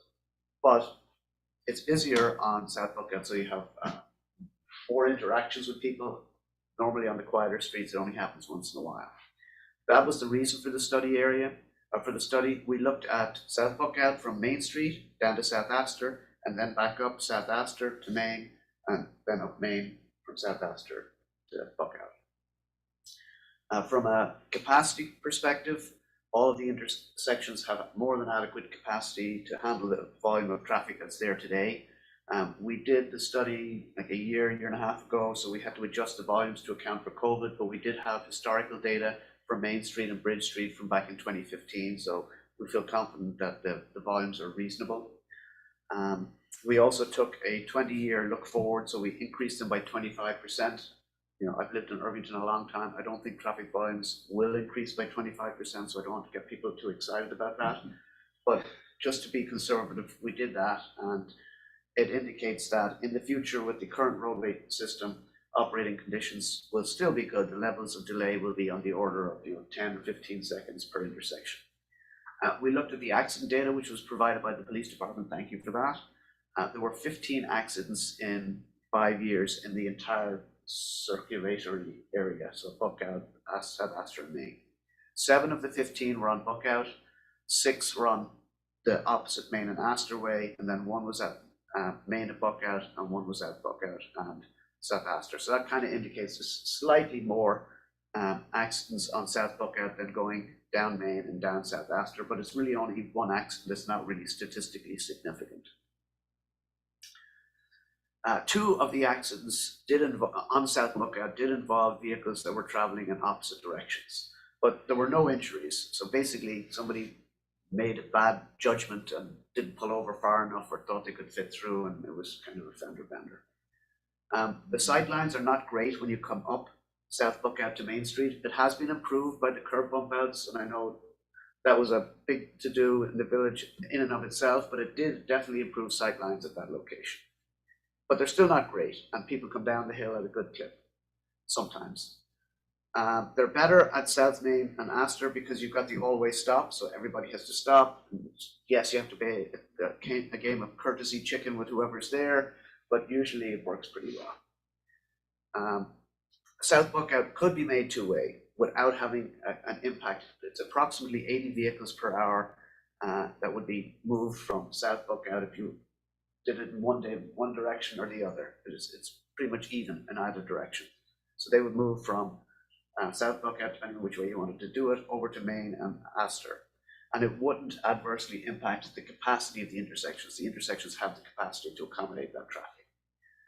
What it would do, based on looking at the accidents, there were a couple of accidents that involved parked vehicles. So we couldn't tell in which direction, but if there were two accidents, assume one is, the volumes are about equal, just assume one is northbound, one is southbound. So if you take one direction away, you'll reduce that accident. And there were also then, I think it was 5 accidents in the northbound direction and 3 accidents in the southbound direction. So if you take those vehicles away, you don't have southbound vehicles, you won't have southbound vehicle accidents. So you would reduce the number of accidents by eliminating the northbound movement by 7, the southbound movement by 5. So it kind of points to make it go southbound rather than northbound. It also means you don't have the sightline issue when you come up South Buckout. What would the disadvantages be? Well, you're obviously putting those 80 vehicles now through the train station area on Astor and Main. And it's about 80 vehicles an hour in the peak hour. And proportionally, based on what's there now, there were 6 accidents. There's, I think, what I write down, there was 150. I think it was 350 vehicles in the peak hour, so 80 over 350, and I do the math, it's about maybe 2 accidents more in that area. But John, again, were there any pedestrian accidents where cars hit pedestrians? no. It would also, statistically, you would expect some number of accidents, but the data doesn't indicate that it would be more than you would be eliminating. It would be harder if you live down in the south end and you come up Buckout and you're on a bicycle and you want to go up Main Street. Right now, you've only got 3/4 of the hill to go if you come up at Buckout, right? So if you have to go down to Astor and then go up from the bottom, you've got that extra block, and that's the steepest. The first 2 blocks are the worst, right? So that's my walk. That's something to consider. Also, if you eliminate parking, or if you eliminate two-way traffic, right? Now, when I go down South Buckout, I don't have to worry about somebody coming ahead of me, so I won't have to slow down if I see somebody coming, and maybe my foot will be a little heavier. So certainly by not encountering vehicles going the other direction, you're going to see a rise in speed, because when you do encounter people, you have to slow down, and if you do the average, right, the speed will rise. It doesn't mean that the people that are going the fastest are going faster. Really, it just means that if you're not encountering people, you're just probably going to go faster. Do we have data on North Buckout about that? That speed or accidents? Well, that speed. No. No, that's really the only other one-way. We do internally. Yeah, we have data. We didn't share that as part of the study, but we've taken data pretty recently as in response to the complaint that I believe Officer Dunleavy spoke about. And he said that it was not. It didn't even move the meter. It is a shorter block too. It is slightly shorter. Yeah. And And you're coming to basically 90-degree turn Yeah. instead of a stop sign. Although you do have a stop sign down Right. in South It's Astor. more of a different It is, ability. yeah. But we could, Sorry. like Yeah, I but mentioned it earlier, wasn't significant. we could collect data soon if we wanted to on South Buckout to get a baseline. A couple of other things. There was a suggestion that you could resolve the width issue by eliminating the parking. I think there's 14 parking spaces there. They're pretty heavily parked. We did a survey back in 2018, and I did some online Googling. So typically of those 14, you usually have 11 or 12 that are occupied. The suggestion was that those spaces, those vehicles could be accommodated in the municipal lot number 3, I think. And there's 11 or 12 spaces in municipal lot number 3, which is the perpendicular spaces at the south end of the block. half of them are employees, and then there's about 13 that are municipal and or that are public. But most of those spaces are already occupied, so there's not, you couldn't eliminate those parking spaces and expect all of those people to find parking nearby. So it would just push the parking elsewhere. It would resolve the issue of not having enough width for two vehicles to travel in opposing directions at the same time. Right, but I don't believe that every house on that stretch of South Buckout has a driveway, first of all. Sure. And second of all, those spaces are also used by 50 South Buckout Street, the Trent Building. And so, I mean, because we've had conversations with them about the hours that we allow for parking there. I think it might even be 6 hours. When we did all the revised parking hours, that issue came up, and those are used by them. Do we have a responsibility to provide parking for them? Technically, no, but I mean, I think, you know, that would have to be a much bigger dialogue with them. So obviously it's their business. So anyway, so our first goal was not to eliminate parking throughout all of this. I'm not not advocating that. No, it wasn't our first choice. It was a comment, so I'm. Yeah, yep. No, I'm glad that you're addressing the comments that came. So I mean, the overall conclusion is that it's not a hugely pressing problem. There were 15 accidents in 5 years. Obviously, we'd like to see fewer accidents or no accidents. You would reduce the number of accidents, statistically speaking, a small bit by making it one way. But not statistically significant. Well, so, you know, in any given year, the number of accidents can go up and down by a lot. If we get a very snowy year, sometimes you get a lot of accidents, and you know, it's a lot of it is unpredictable. I looked at a recent study. Where was it? I'm trying to remember where, but we looked at the last 4 years of accidents, and the last year after COVID, the accidents were like way higher than before COVID. It's like people forgot how to drive. I mean, I don't know what the reason for it was, but it goes up and down a lot. But if you just look at the average data, it says there were 15 accidents in 5 years, and if you made Buckout one-way southbound, you'd eliminate 7 accidents, but you'd probably result in another 2 over on the other street. So you might have a net reduction of 5 accidents in 5 years. You know, looking at the averages. Now, if you asked me to look at it next year and you did it, you'll definitely find something different because it's just a random thing. It could be done. The data indicates that it would improve safety. There are some disadvantages. Our report did recommend that you talk to the police department, the fire department, and the volunteer ambulance corps to make sure that they feel that's not an issue. And like probably the best thing about it is, you know, it's easily reversible. It's, you know, probably a couple of $1,000s in signs, tops. We don't expect any problems, but if you do it and if something unforeseen came up, it's not like you invested $200,000 to make a street one way. And we did speak to the departments, and none had any issues. Fire department particularly said that when they're going to calls because of the location of headquarters, they're going southbound, not South Buckout. When they're returning to headquarters, it's not in an emergency condition. So the fact that they have to drive now down to South Astor is not an issue for them. If it was the other way, they would have been more concerned, just because it may slow down even if it's 15 seconds. You know what I mean? But it would still slow it down. I do, one of the things, that my only real concern is with the additional traffic, you know, during peak hours, the 80 cars or whatever, going down like by kind of like in front of the Trent Building. There's no sidewalk there now. Correct. And even though there is a very nice sidewalk that runs all along, all the way to Main Street, no one goes that way because they want to cut down the train station. So, you know, you could potentially walk on Buckout all the way on a sidewalk to Main Street and then go down. Yes. But that's a 90 It's degree, the 90 longest degree. way. But no one does it. No one does it. Right. So the way they actually do it is they go down through South Astor.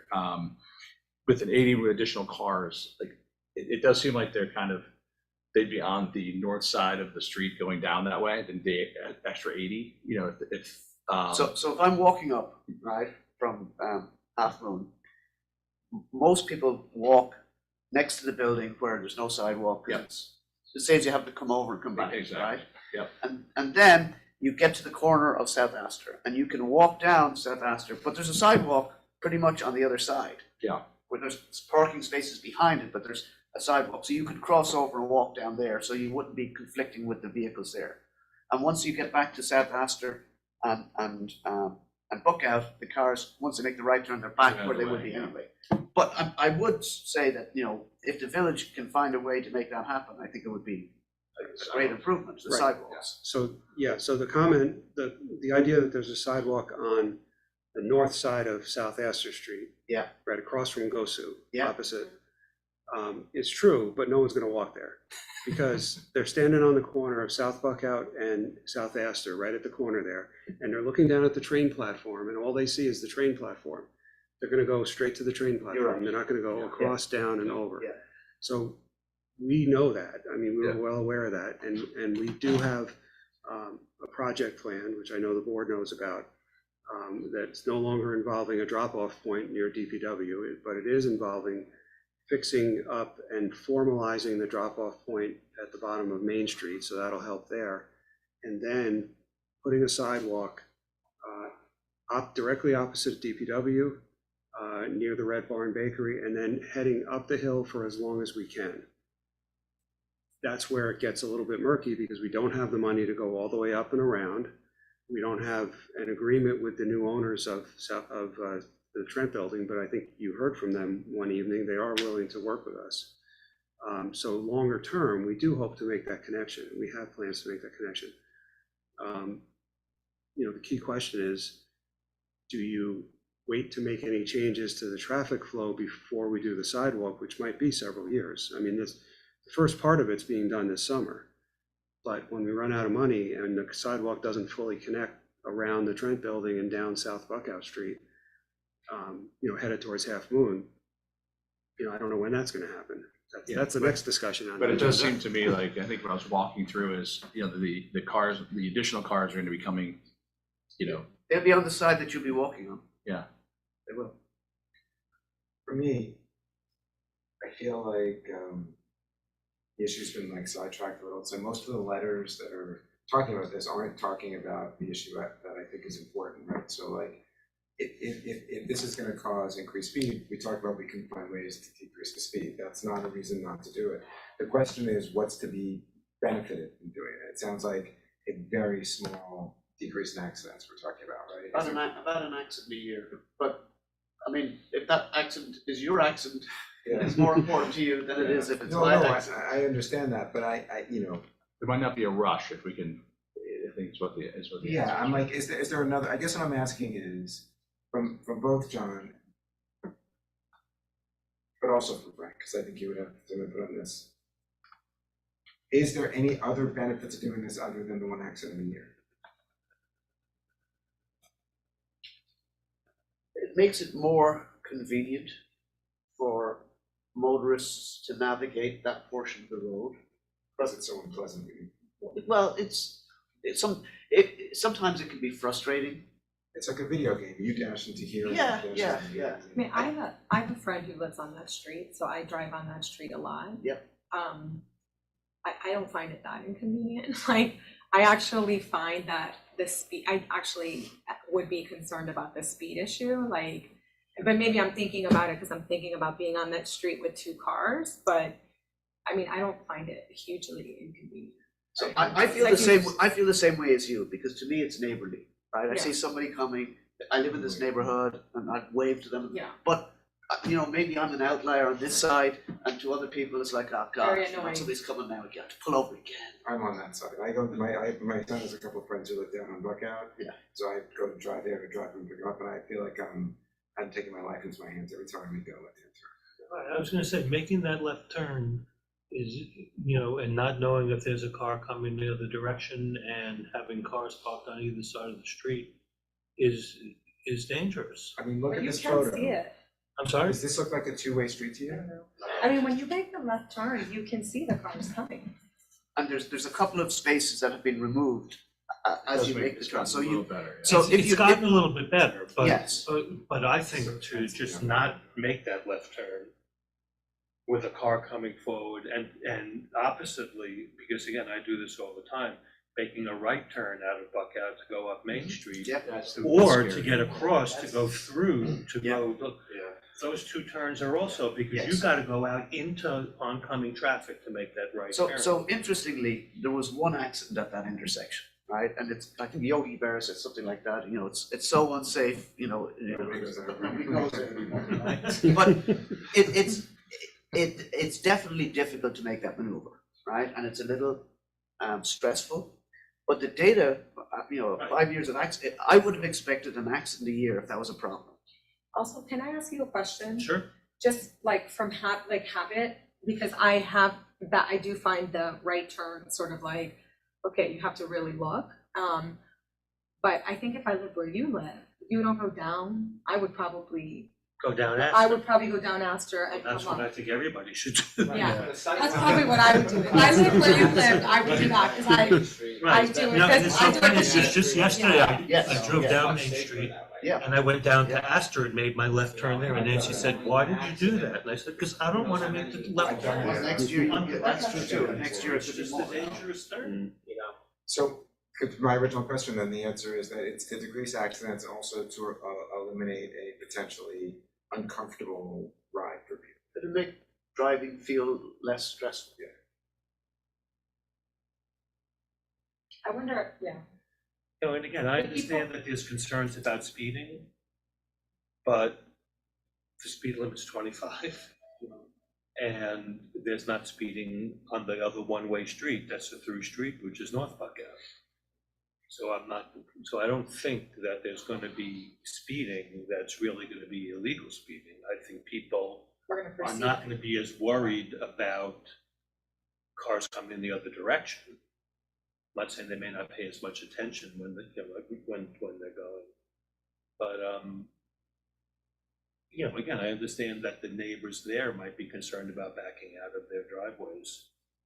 But, I wonder, and the neighbors who live on the northernmost part of South Buckout, who then have to go around to make the turn, are gonna find that inconvenient.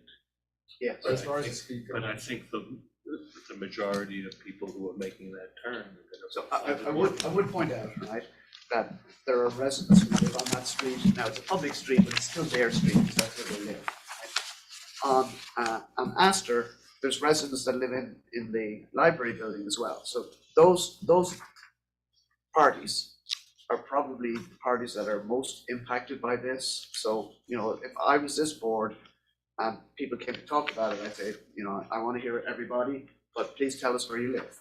But, you know, I know, Larry, our intention is to reach out to whoever, if we haven't already, to the letter Yeah. specifically there. Yeah, I mean, we didn't do a direct mailing to each individual there, but we put out the word, as you saw from the comments that you got back.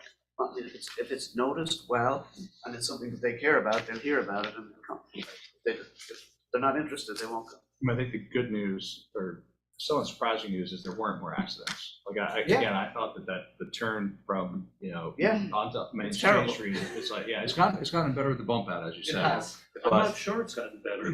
Yeah, I still don't like it. Like, you have to exactly Yeah. peek out, and sometimes sometimes when I'm coming up, I feel like people come out too far. The Like, wor- they- the wor- And For that's me, what they have to do to personally, make the turn. The worst driving experience in Main Street is backing out of those angled spaces. Yes, It's so, It's you the worst. know, Yes. you I always just try to back find out the a top foot. spot. I try to avoid them when I can. It's better with backup cameras, but Yes, yeah. before that, it was pretty rough. Except now my car automatically stops you, so if someone's coming Yeah, up I- Main Street. Yes, The first time I thought I'll someone tell hit you, me. I'm glad for that. Oh, absolutely, yeah. I've got that too. Except that first time when I thought I got hit. No. there's less accidents. Yeah. I'm trying to figure, I'm not worried about the speed, because I think the way to address speed isn't to create to go with another dangerous situation. You address the speed with a responsible way of addressing speed. That is not the issue to me. The issue to me is there enough here to make worthwhile to make this change? I know it's not an expensive undertaking, but it's an undertaking. And I do feel like the pedestrian piece is, to me, the one, like, you know, if we're gonna have full sidewalk and they're fine. And to me, it's like, maybe we do that part first, where we're gonna go and see how that's working. Because I feel like the extra cars there, that's the only, again, we haven't had any pedestrian accidents, even if they're going 25, it's still not great. Yeah. You know, so that's to me the biggest concern. And it's not like if there was, 100 accidents on that one stretch, it's like, okay, it makes sense, it's really bad.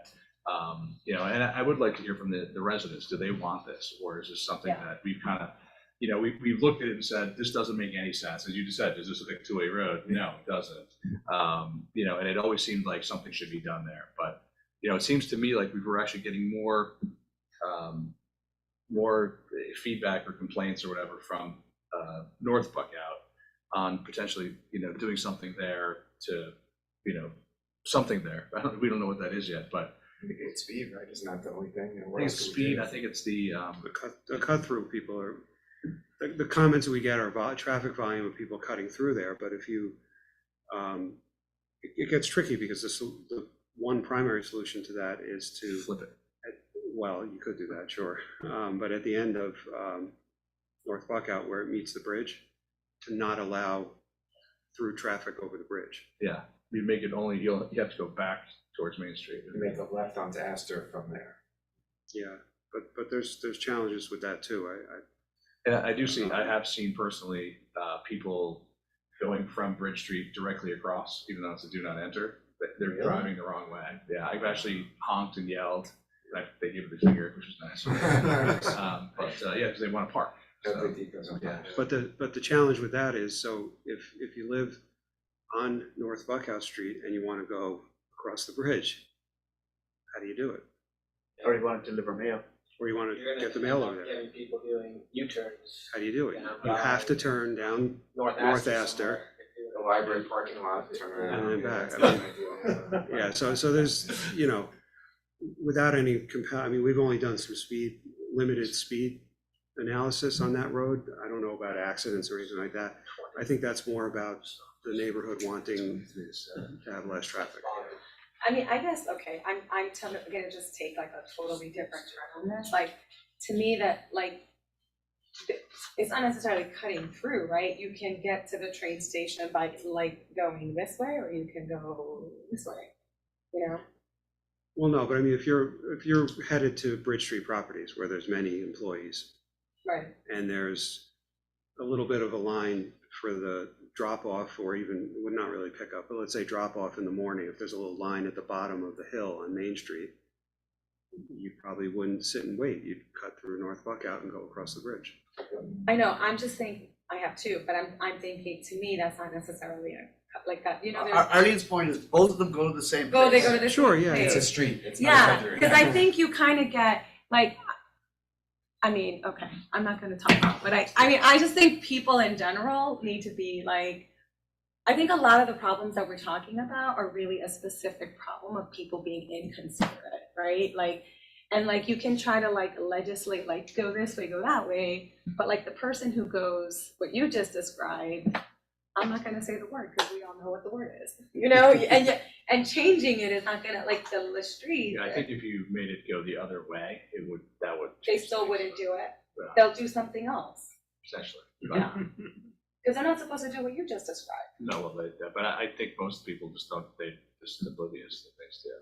Yeah, I mean, My wife and I always debate, are they intentionally doing it wrong or are they just stupid? And I always go with the stupid bucket. I totally. You go the intentional one, right? Yeah, I think that, I mean, because we know the Different like rule. you, I think people are stupid, you think they're Frank, bad. what were you trying to say? I was just gonna say, I think pulling out of North Buckout, trying to go up Main Street, make that left and crossing a lane is very dangerous. So if we were thinking about reversing it. That would be, Yeah. That's really. That's a really. No, I There'd think have to be no those are the left-hand turns turn.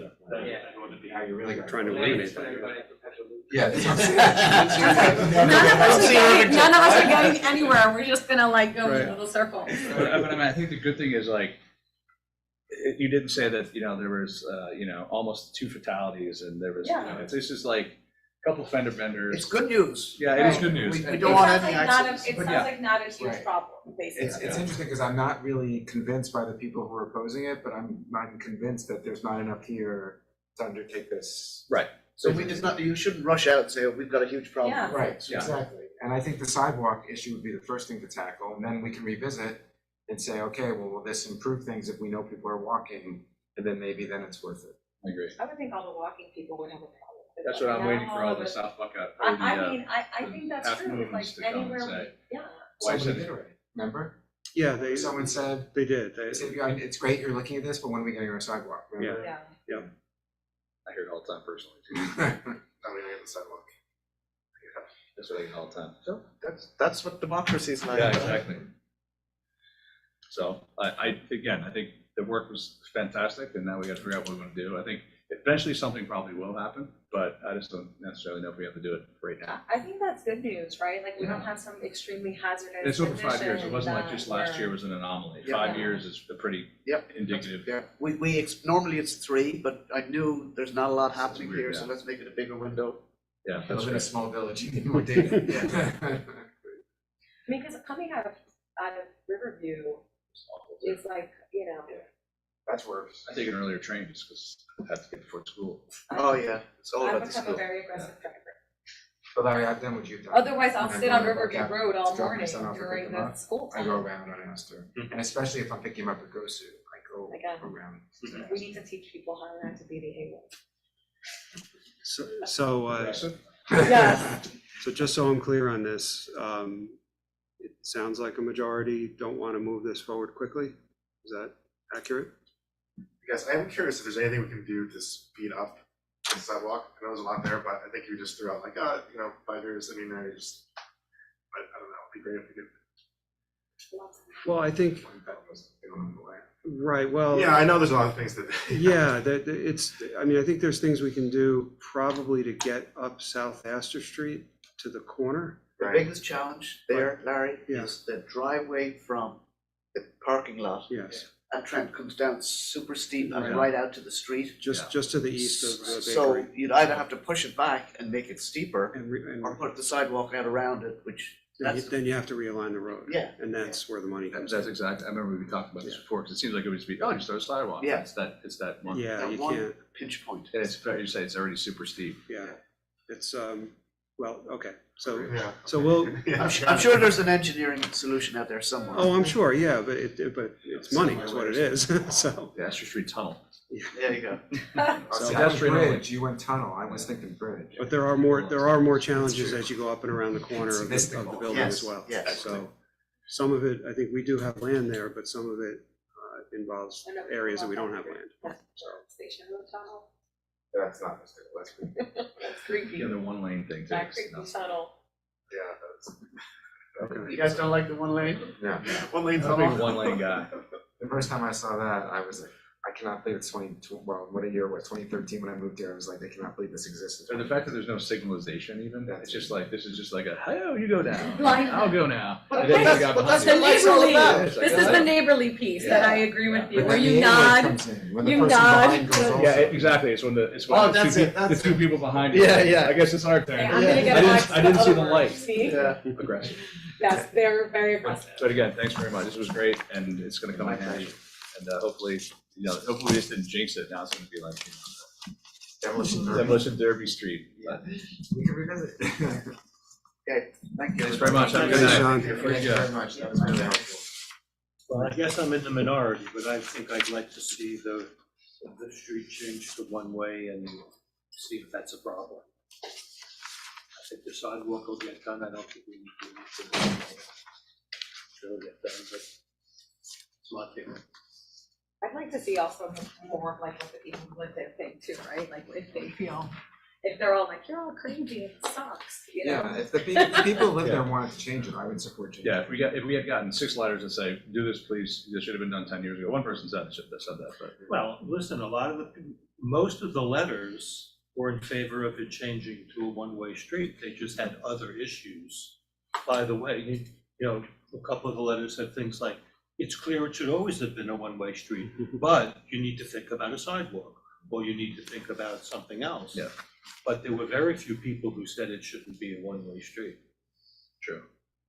All right, so then for our next step, do you want me to reach out directly to all of the owners, residents that live between? That's probably a good one, and then Between, maybe we're also. really focused on the area between South Astor and Main Street, or am I?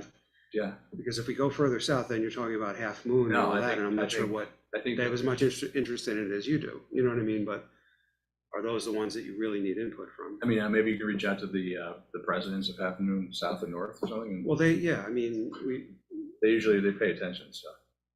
Right, they just say they want a sidewalk. I was gonna say, Right. yeah, I could tell you what they're, which makes sense, right? Like, I think that makes sense. One way, two way, whatever, give me a sidewalk. Yeah. Like always saying, we know we have a beautiful sidewalk, you just have to keep walking all the way to Main Street on South Buck Ave. And they say, yeah, we're not doing that. Yeah. I want another sidewalk. Okay, all right, so I'll do And I some think too, targeted. maybe we can also figure out the updated timing on the first project, the drop off point and the sidewalk. Yeah, it's this summer. Okay, That's best I can tell you. that's pretty good. I mean, can it be completed in one summer or is Yeah. it gonna go? Oh, yeah. Yeah, it's on our look for, So that's the other thing, we can take stuff again in the fall, you know, like after that's in and like, we've talked about this at our meetings. Why it's like November, December. yeah, exactly. December, November's not Right. too busy. All right. Okay, thank you. All right. So yeah, overview of the capital We're budget. good, yeah, I'm sorry, review, yes. preview, Valley. Thanks, Marianne. Thank you, Chief. We're probably okay. I mean, welcome to say, but I think we're probably okay. Get out when you I tortured you enough, seriously. I guess you don't have a lot of stuff in the You took the word right capital out of budget. my mouth. I guess you know last night. Can we get Jeff back on the phone? I had a couple questions. I want to talk about his qualifications. I'm not gonna tell you that he's still on, but he's not, so. Thank you. No, he's doing some online continuing education right now. Yeah, probably, okay. Okay, all right, so this is the capital budget discussion. So what I thought I'd do is kind of give a quick overview of why it is we're doing this, what we're talking about. We obviously just got done with the operating budget, so now why are we diving into this budget? Do we have any documents for this? Because the document ended with the traffic stuff. Yeah, no, that's it. I have some handouts that we'll walk through, but no, nothing's electronic right now. Okay, just want to make sure. Yep. So anyway, the capital budget is typically put together to handle expenditures involving long-term assets. Usually they're higher cost items, naturally. They're items that have a multi-year life, like a building or a vehicle or a culvert. And those are things that New York State local finance law allows you to borrow for. It's by borrowing, it's a way of spreading out the cost of that asset over the life of the asset, so, as opposed to having all taxpayers having to pay the cost of those assets, all of it up front. Just that's a philosophical standpoint, residents come and go. And if you had a very, very large asset that you were purchasing and one taxpayer moved in for, 1 year and paid the entire cost in their taxes of that asset and then left, it makes more sense to spread it over the life of the assets from a fairness standpoint. But even from a practical standpoint, the projects can overwhelm an operating budget if you were to try to squeeze them into an operating budget. So a good example of this is when Scenic Hudson Park was built, the cost of that project at the time would have been 80% of the entire village's operating budget at that time. So put it another way, we would have had to raise taxes 80% to pay for that project in 1 year. So obviously you wouldn't do that. And there's been many residents who've come and gone over those 20 years since it was built, and they would have paid nothing towards that. So that's the concept of what we're trying to do here. The thing is, and this is a bit of an ironic conversation, if you're going to borrow money, you do need to do it in an orderly fashion. You have to have some sort of a plan, because if you borrow too much, then the annual debt service will rise to the point where it overwhelms your operating budget. just take a look at Washington, actually. It's kind of a ironic We conversation. can't print our own money though. No, yeah, exactly. So, Put your face on the. Yeah, exactly. I was gonna say, make sure we can't.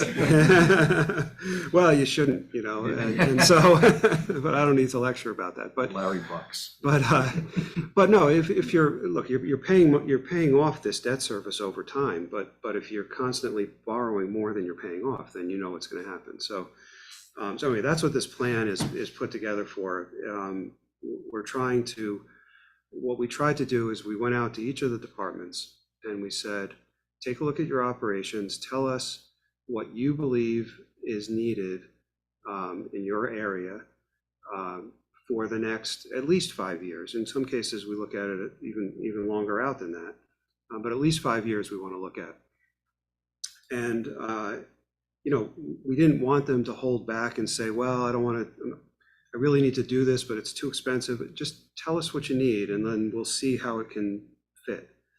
And so a lot of the give and take in this capital budget is just that. It's taking projects that we know are valid projects and scheduling them in such a way that the resultant debt doesn't bury you in any one year. So that's kind of what this tool is all about. So what I can do is, you know, I can hand out a schedule by department. So if you want to pass that around, yeah. You have yours. Yeah, I have. Okay. Sure.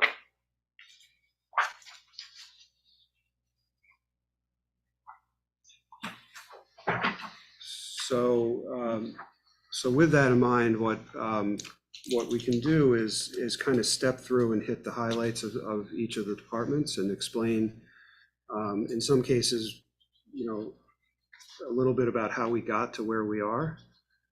And then once we have a chance to go through the projects, we'll obviously answer whatever questions you have. If we don't know the answer, we'll get back to you with it. This is really just to get you familiar with the budget. It's the first time you're looking at it. You're not going to be expected to approve anything right now. So, but what I can do for the Public Works Department is you'll find as you go through this, the Public Works Department is probably the single largest department that generates capital expenditures. I think it's pretty obvious that their infrastructure requirements and all of the equipment that it takes them to run that department is very, very capital intensive. So what we did is there's really two main pieces that are moving here in the Public Works Department. There's an equipment replacement schedule, which we're constantly updating. In fact, we probably still have some updates to apply to this schedule. This may not be the final answer. We're still working on some of our equipment replacement, but we have a rotating equipment schedule. So Public Works has a full schedule of their equipment.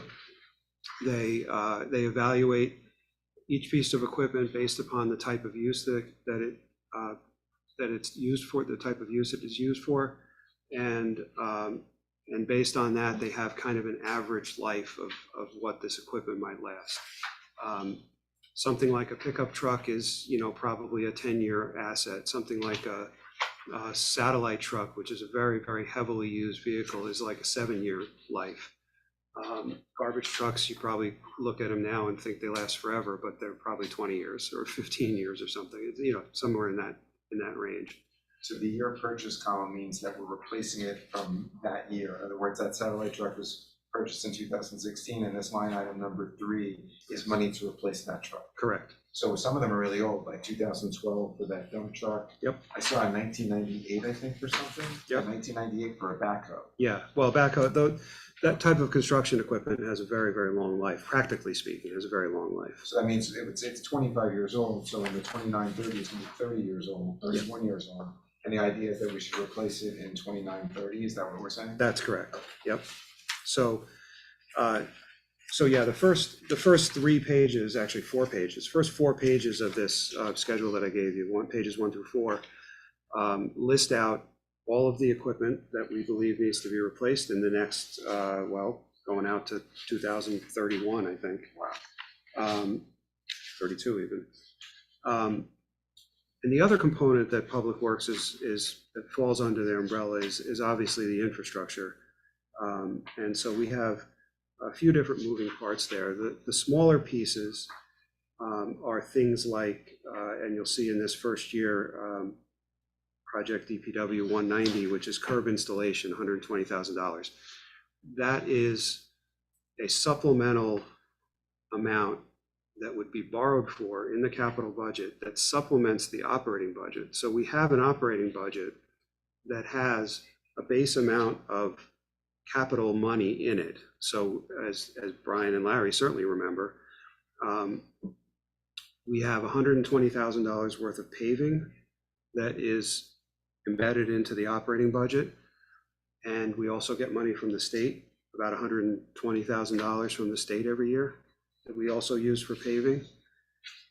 If we ever had any large areas that we needed to catch up on and we needed to spend more than $240,000 in a year, you would see it in this capital, in this borrowing. We wouldn't slip that into the operating budget. That would be very hard to do, but we may borrow it on a supplemental basis. So curbs are another example of that.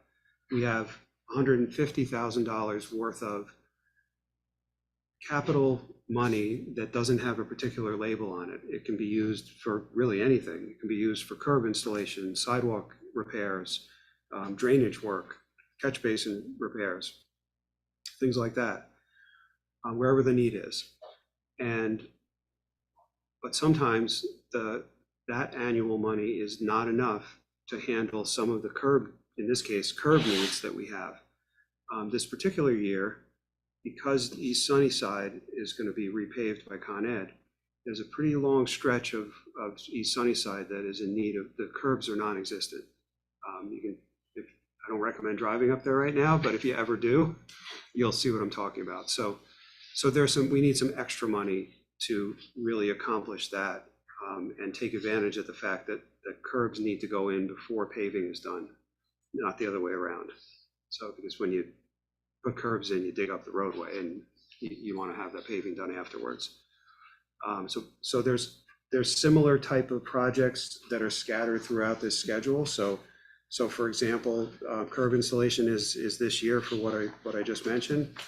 In 25-26, we have a supplemental amount for sidewalk repairs, $100,000. Let's see what typo there.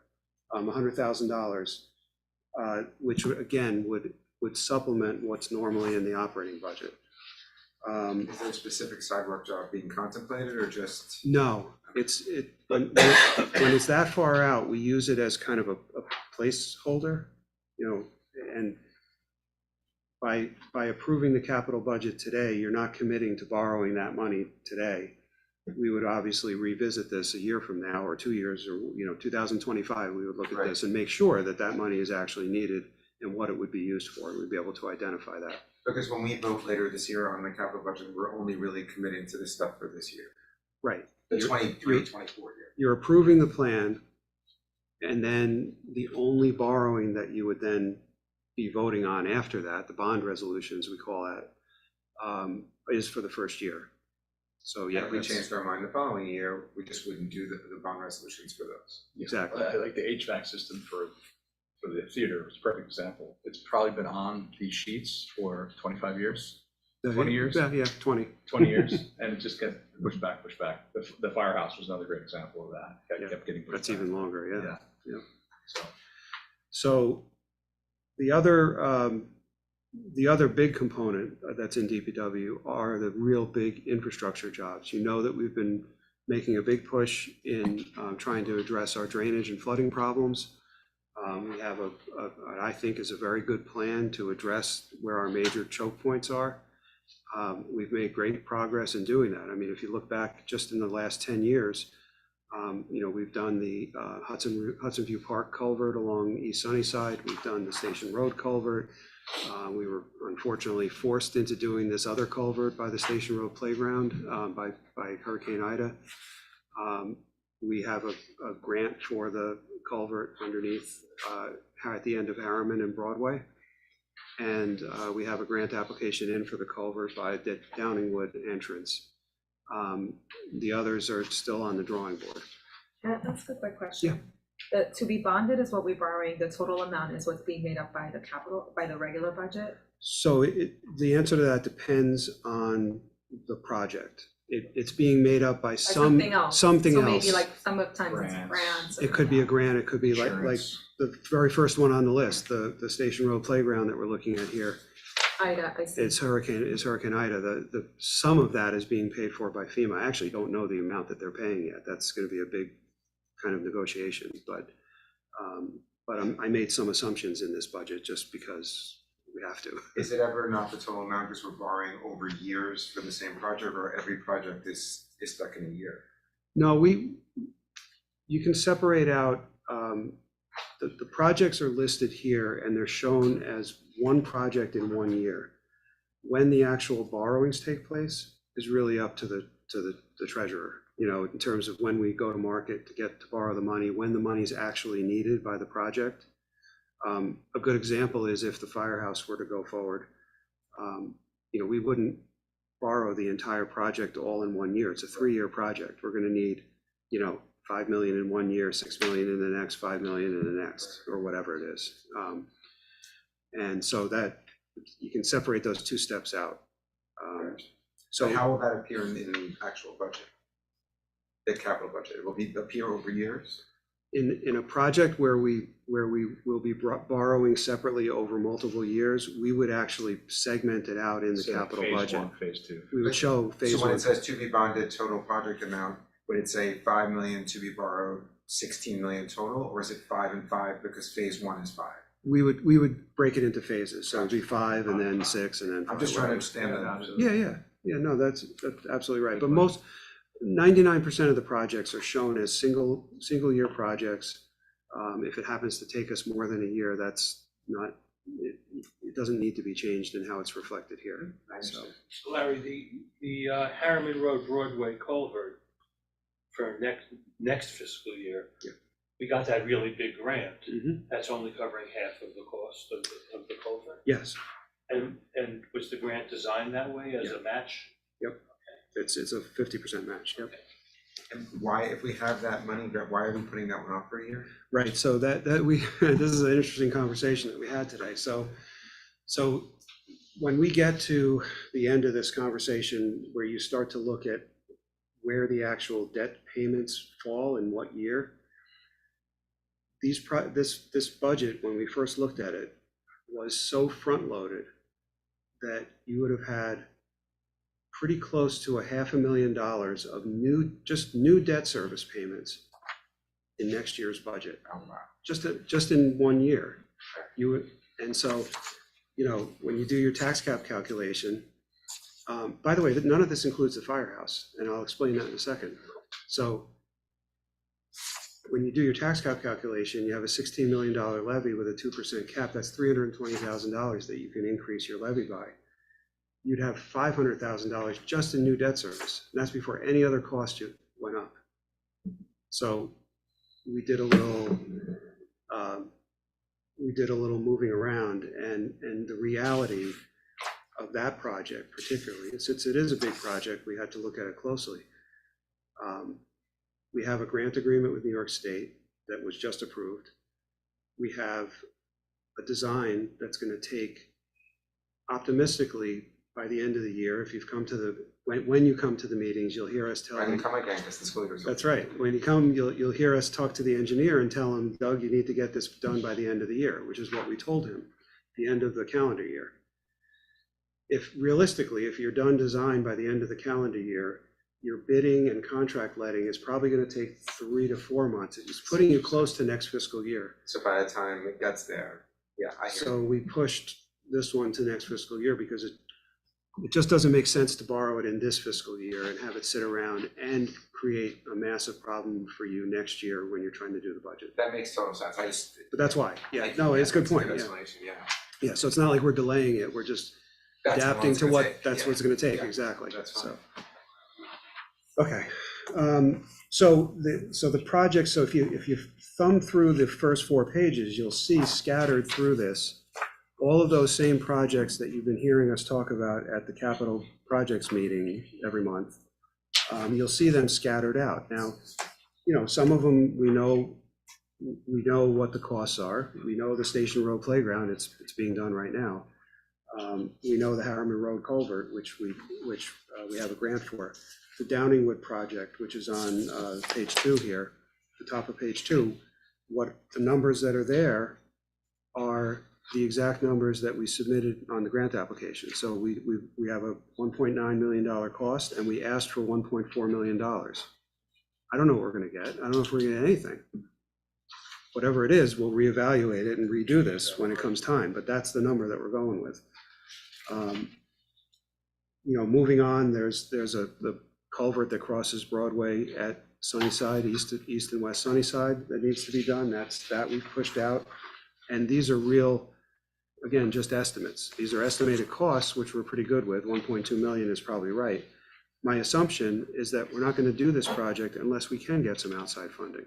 So for purposes of this budget, we're making assumptions that we're going to get grant money. If we don't, then in 2027 or 28, if we're unsuccessful, then whoever's sitting around this table is going to have to make a decision on what to do. But for now, that's what we're assuming.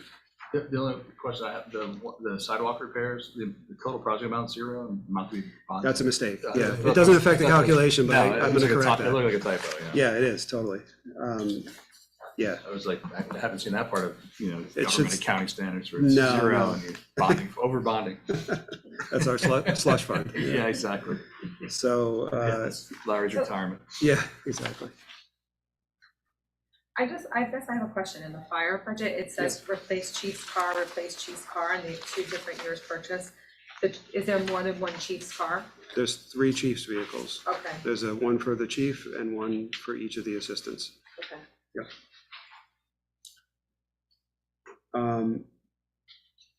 The fire department, I mentioned in the very beginning, the firehouse project, the only portion of that project that's being considered in this budget is the architectural work, which you approved back in October by doing a resolution saying that we can start spending money, but we're going to include it in the capital plan. Essentially, that's what the resolution said. So that money is being spent right now, and So you're holding us to that one. well, I don't see any other way around it unless you want to take it from the general fund, which, I mean, but that's the only part of that project that's in here. When we get to, and it'll be pretty soon, probably sometime in June, when we get to looking at these costs for the firehouse and we start laying out what that debt service is, we'll be able to take that and you'll be able to overlay it with what we're talking about tonight. I just don't have those numbers yet, as you know. The difference also is that's gonna go for a public vote most likely, so unlike Right. anything else in this budget, so. Right, exactly. So again, we could have gone either way in analyzing this. I could have thrown a few numbers in here just to balloon it, but I'm not sure what the point of that is. I think it's better to see what the core, what the rest is, what else is going on in this village besides that one big project. It's important to see that, so, and it's, Yeah, I just want to ask like a dumb question. So as I look through this, right, I think, and I'm gonna go specifically to one thing, so dog park construction. And I don't remember, I know we talked about the dog park construction, and that's not really this year, it's sort of next year, but I guess to the extent that, to me, that conversation about a dog park, and I think you could say you need a dog park, but how does sort of this dovetail into, like, what's our dog policy with parks, like, are we gonna reconsider the, like, because sometimes I feel like, okay, well, spending money on a dog park seems really important since you can't take your dog anywhere in Irvington, except the aqueduct and on the streets, but you can't really take them into the parks that we have. So I guess like. Except for the woods park. Yeah. No, but not like any park for you, like a normal. Hangout park. Yeah, the hangout parks, yeah. So So like, to me, it's interesting to look at this, because there's a little like decision, but it, to me, kind of, some of the spending money on things also bring me back to policy, right? Like our other policies, and how does that, relate, I guess? Well, look, how it relates for me is that we're following what the direction was from the board last year, which was you set aside money for design work, which we've spent only a portion of it to do a schematic design. We were waiting on some survey information, but we now are at the point where we need to overlay that schematic onto the actual location, which is the central part of Memorial Park, the middle memorial, it's called, behind the tennis courts. Yeah. And only until then would we even know what our costs were. So it was our judgment internally, my judgment particularly, to move the construction part of it out a year, because we're not ready to even say how much that's going to cost. So they can't even have a debate about whether you want to do it or not. I guess, but you're answering my question in the sense, because my question is a little bit more about like that, assuming is sort of more of a placeholder, right? Because we haven't, I feel like we Right. talked a little bit Yes. about the park, but we Yes, just. that's totally a place. It is. Yeah. That's why I moved it out the year, Yeah, because we're no, not ready that's yet. really, that's my technical question, Right. right? So these are, Yeah, the only thing is, only the 23, 24 is really. Right, minor. is- The rest yeah. of it's like. it's sort of like placeholder. Right. Yeah. Okay, that's Right, kind but of my also technical having question. the other discussion that you're talking about. Yeah. Could eliminate that Right. from a budget item totally, if that's what ends up happening. Yeah, yeah, That so conversation could be had anytime that the board. once, yeah, I guess we have it, so Right. that's, I'm just trying to figure out, like, in terms, that totally answers my question, right? Which is, obviously you have to make some decisions and you have to put some placeholders, because you might not know what that costs, but you know the cost is not zero. You know, Right. it's not $50,000, right? So, okay, that's fine. That was really my question, was the very technical, like, yeah. Yeah, because the way we operate, we obviously think about these projects and figure out what things need to be done. But for a project like a dog park, that's not something that came from the staff. That's something that came from the board. The board said, we want to look into the idea of putting a dog park Yeah. there, and you allocated money to do the design work. So, And I remember. right, yeah, no, so we're following that out. Yeah. Whether you execute on it, don't execute on it, cancel it, Yeah. build it next week, that's up to Yeah. you. No, I'm just saying that I don't feel like I know it, like, right, we haven't really, we talked about the design work, and we haven't talked about the dog park for a No. very long time. No, there's So nothing, that was my technical question, which Yep. is, there's nothing for you this to is look at. just like a placeholder, because we Yeah. haven't It's also really, when Larry also tries to balance out but yeah, the debt for all the years. yeah, you know. I Well, appreciate that. Yeah, that's part of it, but I think in this case, we clearly weren't ready to No, borrow that's- Right. this year, so. And look, and that also, in some respects, it goes back to priorities. So, we spend every month, going through our priorities and making sure that the people that work for us are working on the things we need them to work on. If you turn around tomorrow and say that the dog park is the top priority of the board, we're gonna adjust I mean, my our, dog is 17. well. Let's move I'm like, so, that just makes me sad, but yes. My dog, oh my God, you're so. But if you say that, we would obviously readjust our priorities, and then maybe the culvert would get pushed out a little bit. I mean, that's all the give and take. Yeah. So. Yeah, it was, Does someone know, I know that the basketball courts, need repair, but I'm surprised to see like $500,000 for the basketball courts and the pickleball. It's like a lot of money. I mean, Yeah, why is it so much? I guess is. yeah. So, I may have to get some more details for you, because I literally got this from the engineer at about 4:50 this afternoon. Wow. So, to get some numbers in. I didn't even know we were doing pickleball.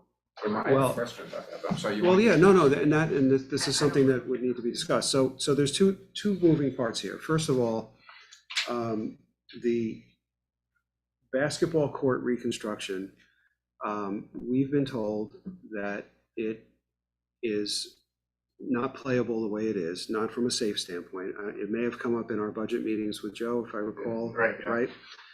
I didn't know it was going to be quite this much, but this is where we're at. Frankly, the engineer told me 150 to 175, and then I have to include some design fees and contingency, so that's why it's at 225. What Joe said to us is that there is a $40,000 fix that would probably get 1 to 2 years use out of the existing court. We can talk about that further and have Joe here to talk more about the details of that, because it's a big decision. Yeah.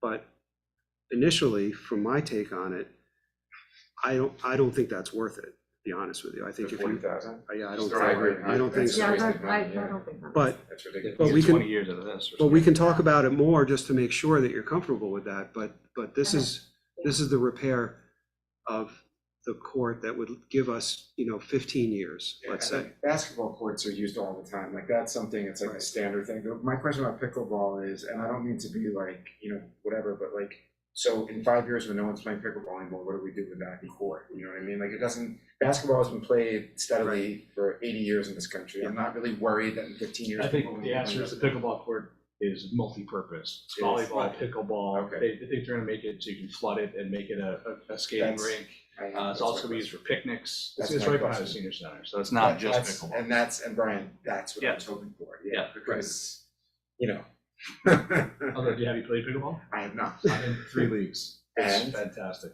Because you went the first time kicking and screaming.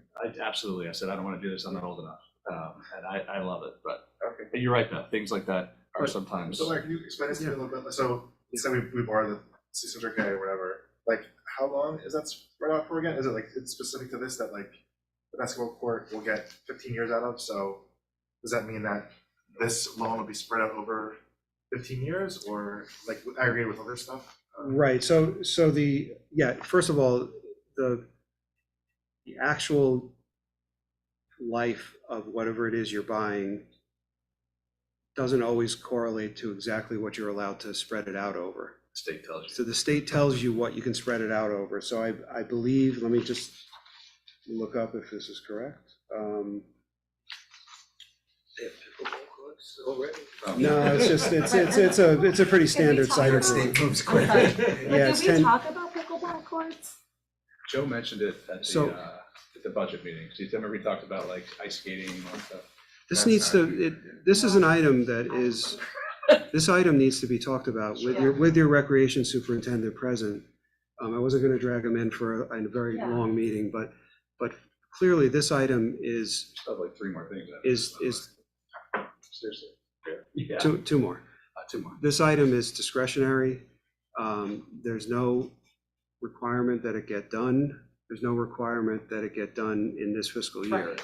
And we So would need more information. Those are all, I would- 3 things that you need to consider, so. Yeah, because I would be curious to say, like, all the things you said, like, but is that pickleball $300,000 plus, if you want to do all these other things? No, that's the whole thing. That's what it is? Okay, Yeah. so that's It's what. literally like paving behind the senior center so they can use it in all types of weather and things too. That's like if you walk down there, that makes sense. But I'm just curious, I mean, I don't know the exact, dates, but just like how this breaks down to like debt service. If we 600K for this project, what will that actually increase for next year? Or is that not the right way to look at it? No, it is the right way. What I don't have is I don't have the debt Right, service okay. here on a project by project basis. I can get it. I mean, like for the next time we talk about this, or I can circulate it after this, but in general terms, if you want to just Sure, yeah. rough ballpark the math, these projects are spread out over 10 years. That's the useful life that we're using. We would have to talk to our bond counsel to see if it's 15 years, but we believe it's 10. So there's the math. You have they're even payments. So you have principal of $330,000 a year plus interest on a declining basis. So an interest we're assuming to be at about 4%, although it could be higher, I'm not sure. But for these calculations, we're assuming 4%. So we can get you those numbers for sure. So you know what you're playing around with. And we also obviously had debt service coming off during these periods too from earlier bonds, so that's a big part of it too. Yes, it's not a huge part, but there's some part. We'll get to that shortly. Okay. So I know we jumped around a little bit. We talked about DPW. I don't know if you had any specific questions. I think you know about the Station Road Playground culvert. The satellite truck, one thing I will say, this is in that first year of DPW. They have 3 satellite trucks. They have 1 on water right now. This one here, they'd like to replace, and they asked for the 3rd, and I told them no. So they're taking the best truck they have remaining from the fleet, and they're going to be putting some money into that to make sure that it's safe. And so there's going to be some expense on the operating side, but it's not going to be $85,000. It'll be, $5,000 or $10,000 they need to invest in it and keep that on the road. So they didn't get what they wanted, but those satellite trucks are the pickup truck looking truck that has the V-shaped body on the back. So it's the size of a pickup truck, but it's got the big metal V body on the back. Does that sound familiar? It goes into all the areas that the garbage trucks can't go to. And so it does a lot of running about into small roads, individual pickups that have to happen, one-off pickups that aren't on the routes. And so they're used, as workhorses, especially during recycling pickup. You also do like the garden pickup, like. They'll throw waste in there, organic waste, yeah. So that's really the workhorse. And those trucks, their life that they're running with on those is 7 years. And you can see this one is 2016. It's ready, and the other one's ready, but I'm not letting them. So that's the way it goes. What are the facility repairs? I just thought. Yeah, so there's two different repairs that have to happen. One is there's major problems with the doorways of the main highway garage. The doors really don't function anymore properly. And then there's leaks in the roof, which if you stand out and look at it, you'll probably see why. There's rust everywhere. That's in the main DPW facility. About 80,000 of this is actually to repair the salt shed, which is down in the Metro North parking lot. About halfway down the parking lot on the left side, there's a salt shed facility that has a truss that is broken, the main truss support for the building. So there's some pretty big structural repairs that have to happen there. The reality is that none of these repairs can be put off. We would love to be able to put off these types of costs because we don't know how long that facility is going to be there. I mean, we've got more than we can handle for across the street at this point, but at some point in the history of Irvington, that facility is going to need to get looked at. And it's not the right facility in the right location anymore. So I don't have an answer on what to do with it yet. So in the meantime, we're trying to patch it together and keep it working. You want some Scotch tape? I know, it's bubble gum would work too, I'm sure. Some duct tape. Duct tape always works better. That's what solves everything. So those are the highlights of DPW. The firehouse we talked about, but the two big things that you'll see here, besides the firehouse, are the rescue number 49, the rescue vehicle, and the real big ticket, which is in 2027-28, at least the way we have it earmarked, is ladder 36, which is at that point will be over 30 years old. So It was new when I joined the fire department, actually. Yeah. In 1996. I mean, I remember when it was purchased, but it's a long time ago, 1996. So those are the main highlights there. Look, those decisions, these are placeholders, like I said. There just happen to be very big placeholders, but that's the reality of running a fire department. So, by the way, that cost You're just killing everything. $600,000. Cost $600,000. Yeah. Cost $600,000 in 1996, and it's $2 million here. I was gonna ask, would this be cheaper if we had the new firehouse? Because it's like, did they custom order the size or no? No. The only real thing that they have to make sure of is that the back end of the chassis is built in such a way that it's high enough so it can make it up the hills. So it doesn't bottom out on the hills like Strawberry Lane. Departments have found that, actually. taking delivery and it couldn't fit in their firehouse. Yeah, no, yeah, incidentally, it will fit in the new firehouse if you do have Don't worry that. about the refrigerator coming tomorrow, that's my future. All right. On page 7, the clock tower restoration, I think we had this conversation back in January. This is the additional cost overrun to pay for the clock tower, but I think we pretty fully explained all that that night. I wish I had asked the chief to make a comment on this because I don't know enough about the exact need for their item, their radio replacement, Let's get him back here. yeah, I know, exactly. He didn't But I- spend enough time on this. Exactly, no, but I will get some more details on exactly why this needs to be done. What I'm really focused on is, it sounds like they're going over to whatever the Metro North radio system is, which apparently the other agencies in the area are doing. I don't know the reasons behind it, and I don't know the absolute need, whether it has to be done this fiscal year. So consider this a placeholder right now. And why is the amount that they're being bonded different than the total project amount? Yeah, so that's a good question. So, so last year, or maybe the year before, the police department was allowed to have a project for $200,000 to replace their record system. It may have been last year. Yeah, the 22-23. Right. So the record system is being phased out. They call it impact, right? It's really not supported anymore. And so the replacement of that was scheduled to be somewhere in the order of $200,000. But the county undertook a joint project with several agencies, not all of Westchester, but several interested agencies. And we raised our hand and said, we want to be involved. We believe that the new record system is going to be purchased and deployed by the county at no cost to us. Or if there is a cost, it'll probably be an operating cost that we'll have to figure out how to absorb, like an annual maintenance type thing. But it's not a $200,000 investment any longer. So we took that $200,000 that has already been borrowed and repurposed it for this project. Oh, wow. So that's why you see the $200,000 difference there. So, for the bathroom upgrade, I guess I have a general question about the police facilities, and now that there's 2 women and presumably other women will come onto that force.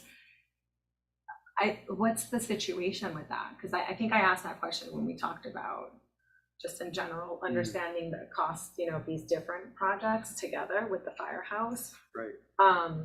But is that, I guess that's not that bathroom upgrade, is just whatever bathroom that's there now. Right. There's We're not taking into account. There's no room to create individual sex bathrooms in the police department as it exists now. We're lucky that we have a separate locker room changing area for the females. Yeah, there's just that, there's that bathroom. That's the one that's being but upgraded. it's like a 1-person bathroom, It's right? I mean, that's fine. Yeah, it's in need of an upgrade for sure. But it doesn't solve any of the other problems that this facility has. Okay. They need help. I mean, there's going to be, part of the plans that and the numbers that you'll look at when we start talking about the firehouse are going to be the fact that this room will no longer be a courtroom or a meeting room. And so there will be some extra real estate available, and that has to be allocated. We think some of that's going to be allocated to the police department. It would make sense. They do have some storage space up on the second floor, up directly opposite where my office is. So we'd like to get that from up there down here.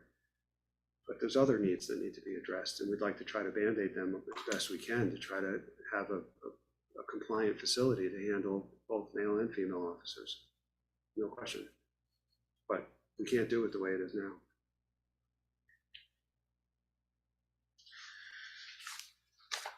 All right.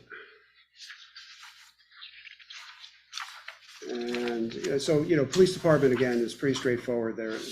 The police department, we replace one vehicle every year, and that's in the operating budget.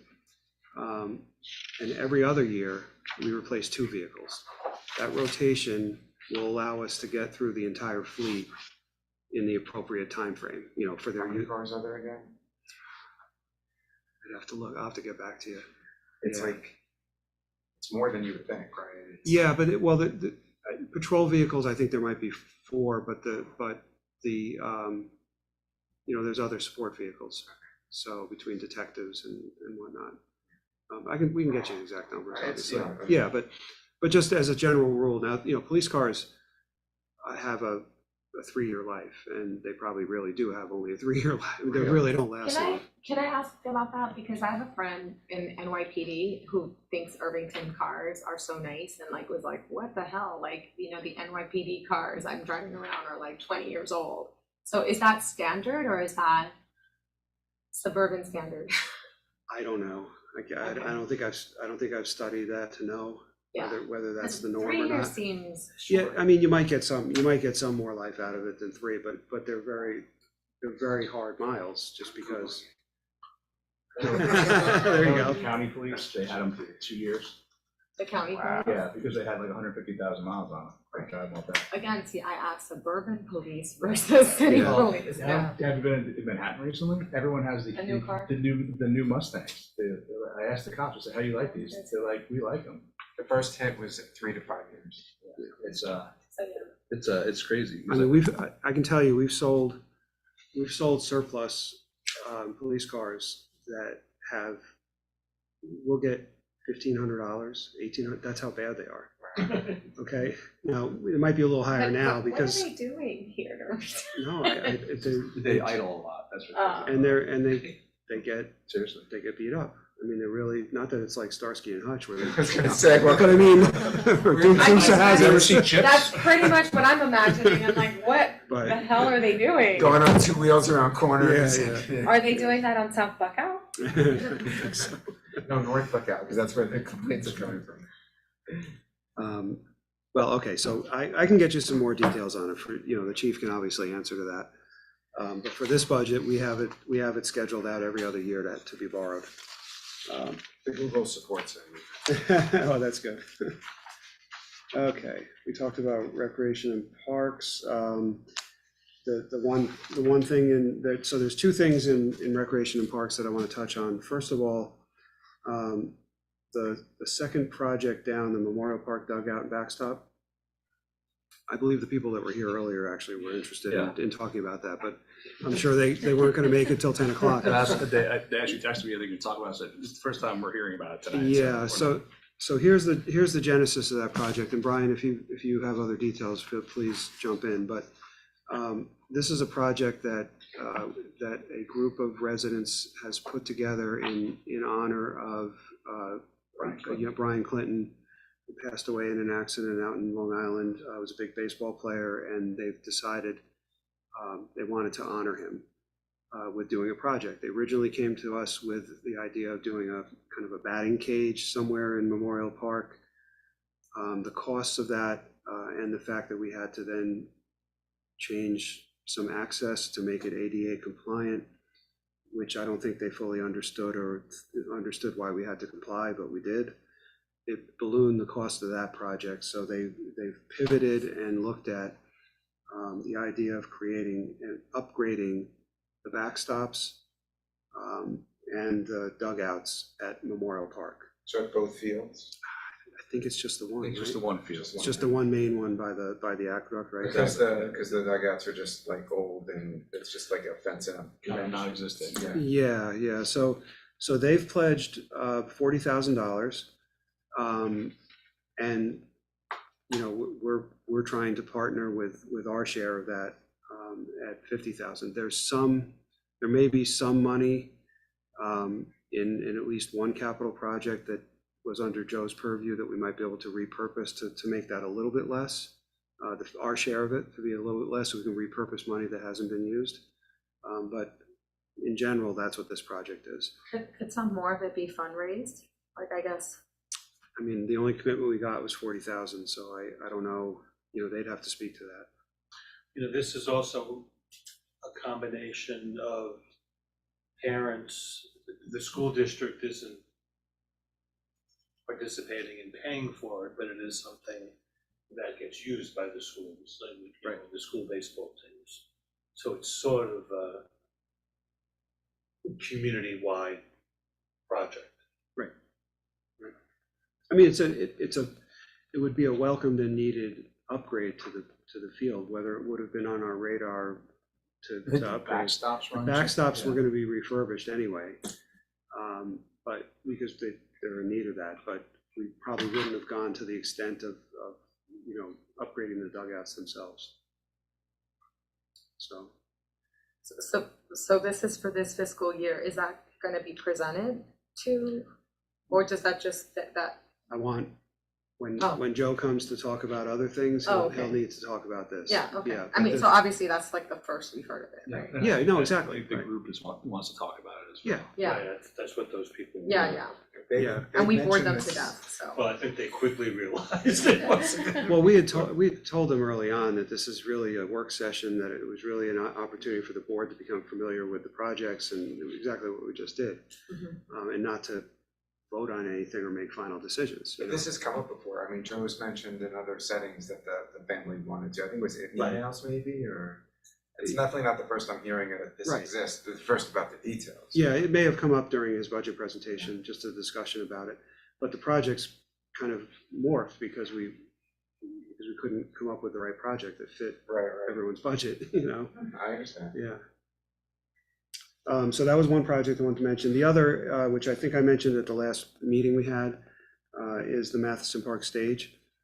So you can see I did move that to fiscal 24-25 for the simple fact that we fully intend, unless you tell me to do differently, we fully intend to make an application to the state for, under the Consolidated Funding Program for that project. Our grant writer thinks it's a very good project. We have cost estimates at this point. They're, you know, anywhere, I put $1 million down, but it might slide a little higher if there's electric problems. But our plan is to submit, and we're not doing any more design work on that project until we have an opportunity to submit a grant application. So given all that uncertainty, I moved it out a year.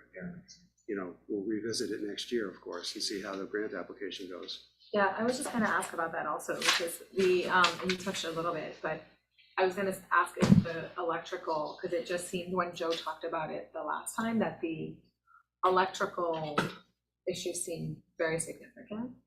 Yeah. Yeah, It could be $300,000 to $400,000.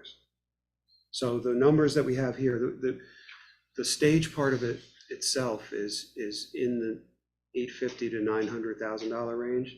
The electric could bump that up to 1.2 or 1.3 million. We're gonna narrow those numbers down as we get closer to the grant application, but that's the ballpark that we're talking about. Is the theater going to be involved in that as well? Yeah, oh yeah. Because it seems like, you know, obviously it's in Madison, you know, Joe has to, you know, be in charge of it and everything, but I think, you know, it's one village, right? I mean, I know there are departments, but we're all one village, and we have a theater that, you know, hopefully soon will be open again and doing things, and it would be great to have. Yeah, they've been involved in all the planning, and actually Ryan that works there, Yeah. it's his firm doing the design. Oh, good, So okay, yeah. They've been, yeah. Which they cleared with me ahead of time Yeah. to make sure Yeah. it wasn't a I problem. should've thrown that in, Yeah, but, he's not working on the No, project. it's his firm, but Right. they're like, Joe and Greg were in every meeting. Yeah.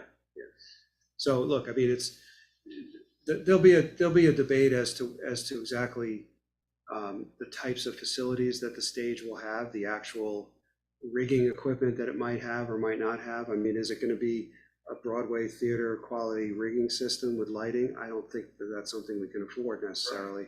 It's probably something the theater would want, of course, in a perfect world, but there'll be a compromise there to come up with a good product that everyone can use. But it's not going to be an outdoor version of what's upstairs. You know what I mean?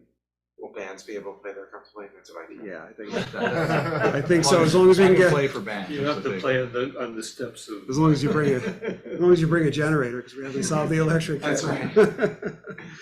Anyway, okay, so that's cord from the bridge. Yeah. so that's worth pointing out. And then, That's Metro North. so the one other thing, Third rail. The one other thing that I wanted to bring up, which is on page 11, and it relates to the theater air conditioning. So the way that project was conceived, it was actually pretty interesting. When it was decided to go forward with that project, the assumption was that the cost was going to be $1 million, which is still what we're going with. But then the assumption was that we were going to get outside funding to assist, and we were assuming 50%. And then the assumption at that time is that we were going to then take the remaining 50% from fund balance.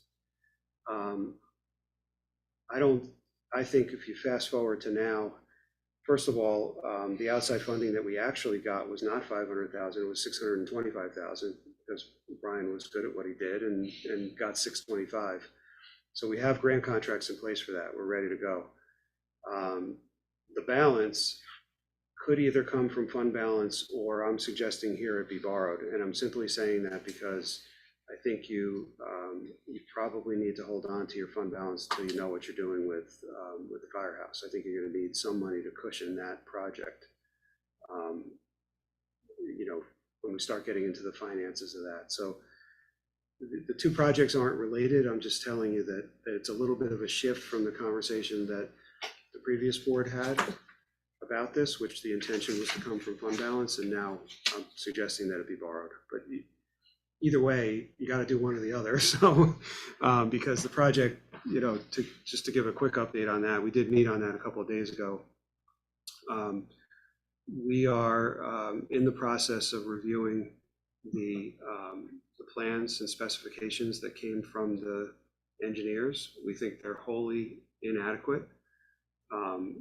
Both Ryan and Greg agree that there's problems with them.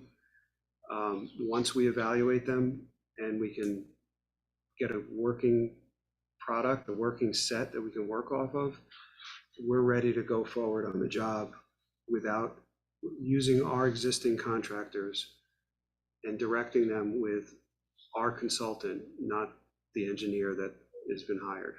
They've done an absolutely horrendous job in trying to design the system to actually fit into this building. It never worked from day one. And we've provided more direction to them than they've provided to us. It's really unfortunate. So what we think is going to happen is maybe by July, we'll actually get to the point where we have enough information where we can order the equipment, wait for, there's lead time on some of the equipment, wait for the equipment, and if everything falls into place perfectly, it could be in by the end of this calendar year, more likely into the early part of next year. But that's what we're trying to do. We're trying to brute force it at this point, because we can't, the plans that they gave us, if we put them out to bid, the amount of extras that we would have as the project got built is just, it's ridiculous. So we're basically going to do, because they're that poor, so we're basically going to try to do the HVAC upstairs in the theater in kind of the same way we did the clock tower, right? So we used our trades, we used our general construction people, the people that you just awarded contracts to. PTG, Pacific Trans Global, and Borelli was the HVAC contractor. All those contracts that you just awarded at the last meeting, we're going to use those contracts and we're going to direct them on how to do the work, basically. And we're going to hire a consultant. We have a very good electrical mechanical engineer, Edison Venegas, who's going to help us go forward on this. So that's the plan for it. That's all I can say. I'm We hoping. sue the engineer for malpractice and get our money back? I'll tell you what, it depends on what Edison is now. You're going to have an item on the agenda on Monday night, which is a small item. It's about $12,000 for Edison to review the plans that we got from this engineer. So the answer to that question is, I got to wait till I see that review. Okay. And see just how bad it is. Because it's just not right if we get taken advantage of, Yeah. Yeah, and it wasn't a tiny contract either, right? It was. I mean, it wasn't huge. It was Oh, no, 60, okay, so it's 60 not plus big. thousand. I Yeah. thought it was twice as big. No. So anyway, that's where we're at on that. Thank you for the update. Yeah. And that's basically it. So next steps, we'll get some answers to some of the questions that came up here.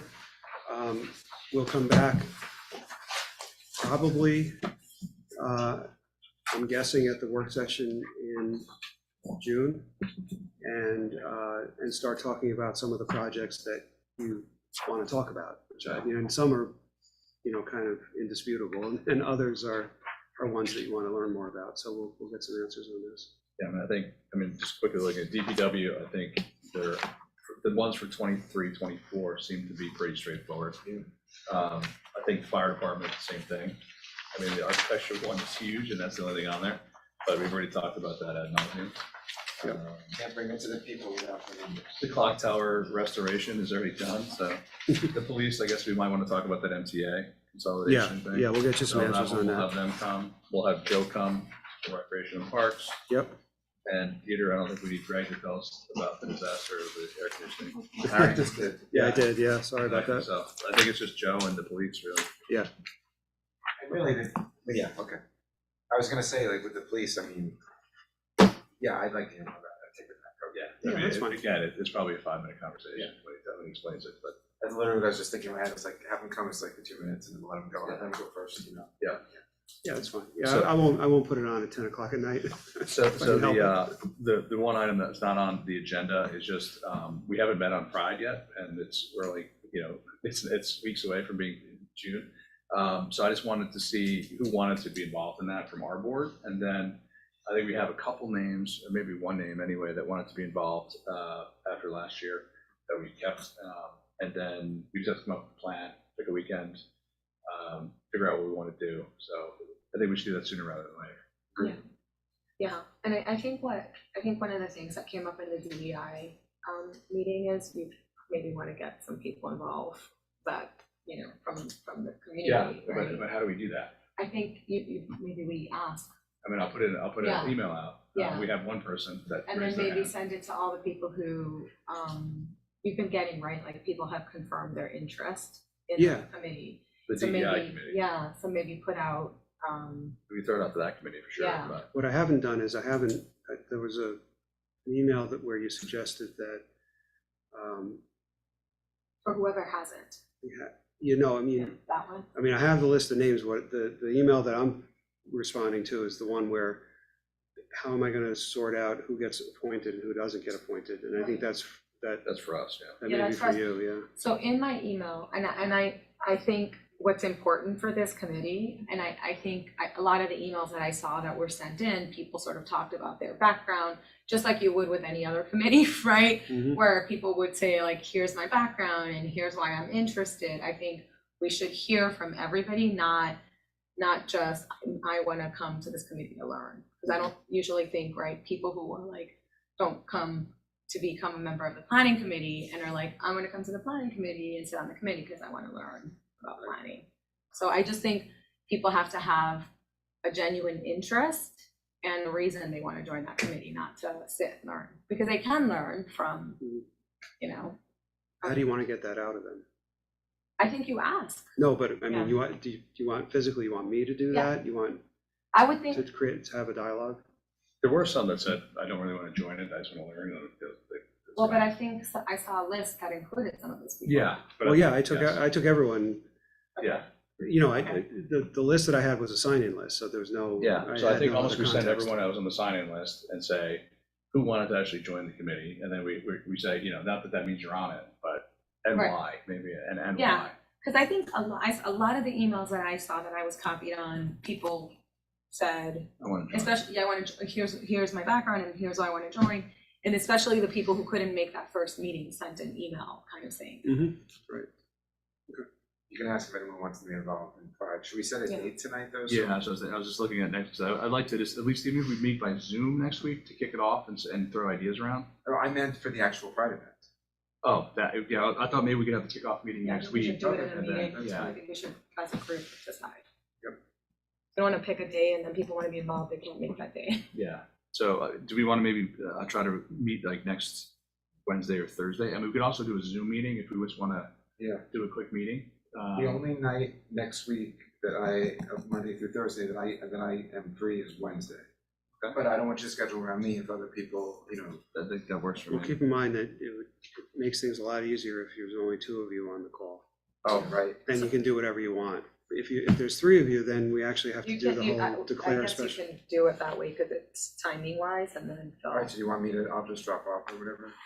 No, I don't care. No, No, I could even drop off. Yeah. I mean, I don't have to be, this was on the mayor, I don't have to be on it. The two of you, I think it's a good optic that you're on it. I mean, I'll definitely be involved. I just don't have to be on the first call. Yeah, you can be on the first call. Okay, I'll be on the first call. You, the two of us. Okay, that's fine.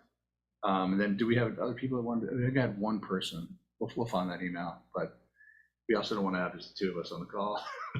Yeah, exactly. No offense, Brian, but I agree. No, but I think if you sent it to also that list Yeah, that you I had, agree. I think people. Yeah, so maybe, Please join maybe us, yeah, what we can exactly. do is that list, Larry, we can say, thanks for coming to the first DEI kickoff meeting, and the other people that couldn't make it. Yep. Can you please let us know three things? Do you want to be on the committee? Why you want to be on the committee? Right. And if you're interested in playing the Pride event for this year, there's a kickoff call on the 17th. What time? 7. Is that good for you? So June 17th at 7. Yeah, do you want to meet in person or you want to? Doesn't matter to me. I live in Irvington, I can come in. I think they all do. I I think they all do. I've been the illegal mayor for 10 years. I live in Mount Kisco.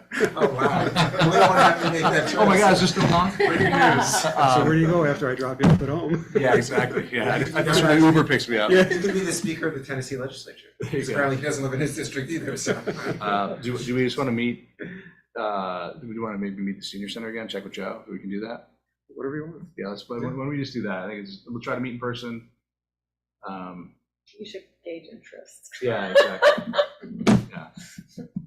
Just, again, because just sometimes it's hard with like meetings. We could just Zoom it too. Huh? Yeah, that's what I'm saying. It might be Zoom's probably easier. easy. It's probably Sure, easier. we Zoom at 7 o'clock on the 17th. Yeah, I think for this kind of thing, Zoom is fine. Because it's event sure. planning, Right.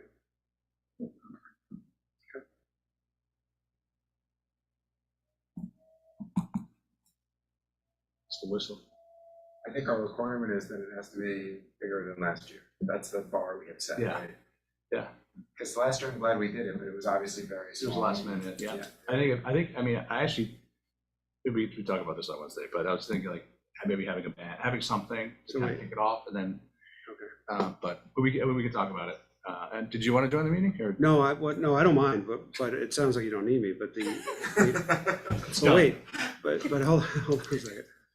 Just being, what date, you said June 17th? No. May no. 17th. May 17th for the kickoff meeting. And then, okay, And then gotcha. hopefully that day we'll pick the. Gotcha, pick the okay, date good. for in June. Because there's that weekend I won't be here, because that's when I'm zooming in for the thing, but obviously, again, don't plan around me if it works better for You also have to be very careful because there's a lot of stuff Yes, I in catch that. June. Yeah. And so I think looking at the calendar, I'm gonna maybe send you this, I think there's already a calendar of like Pride events.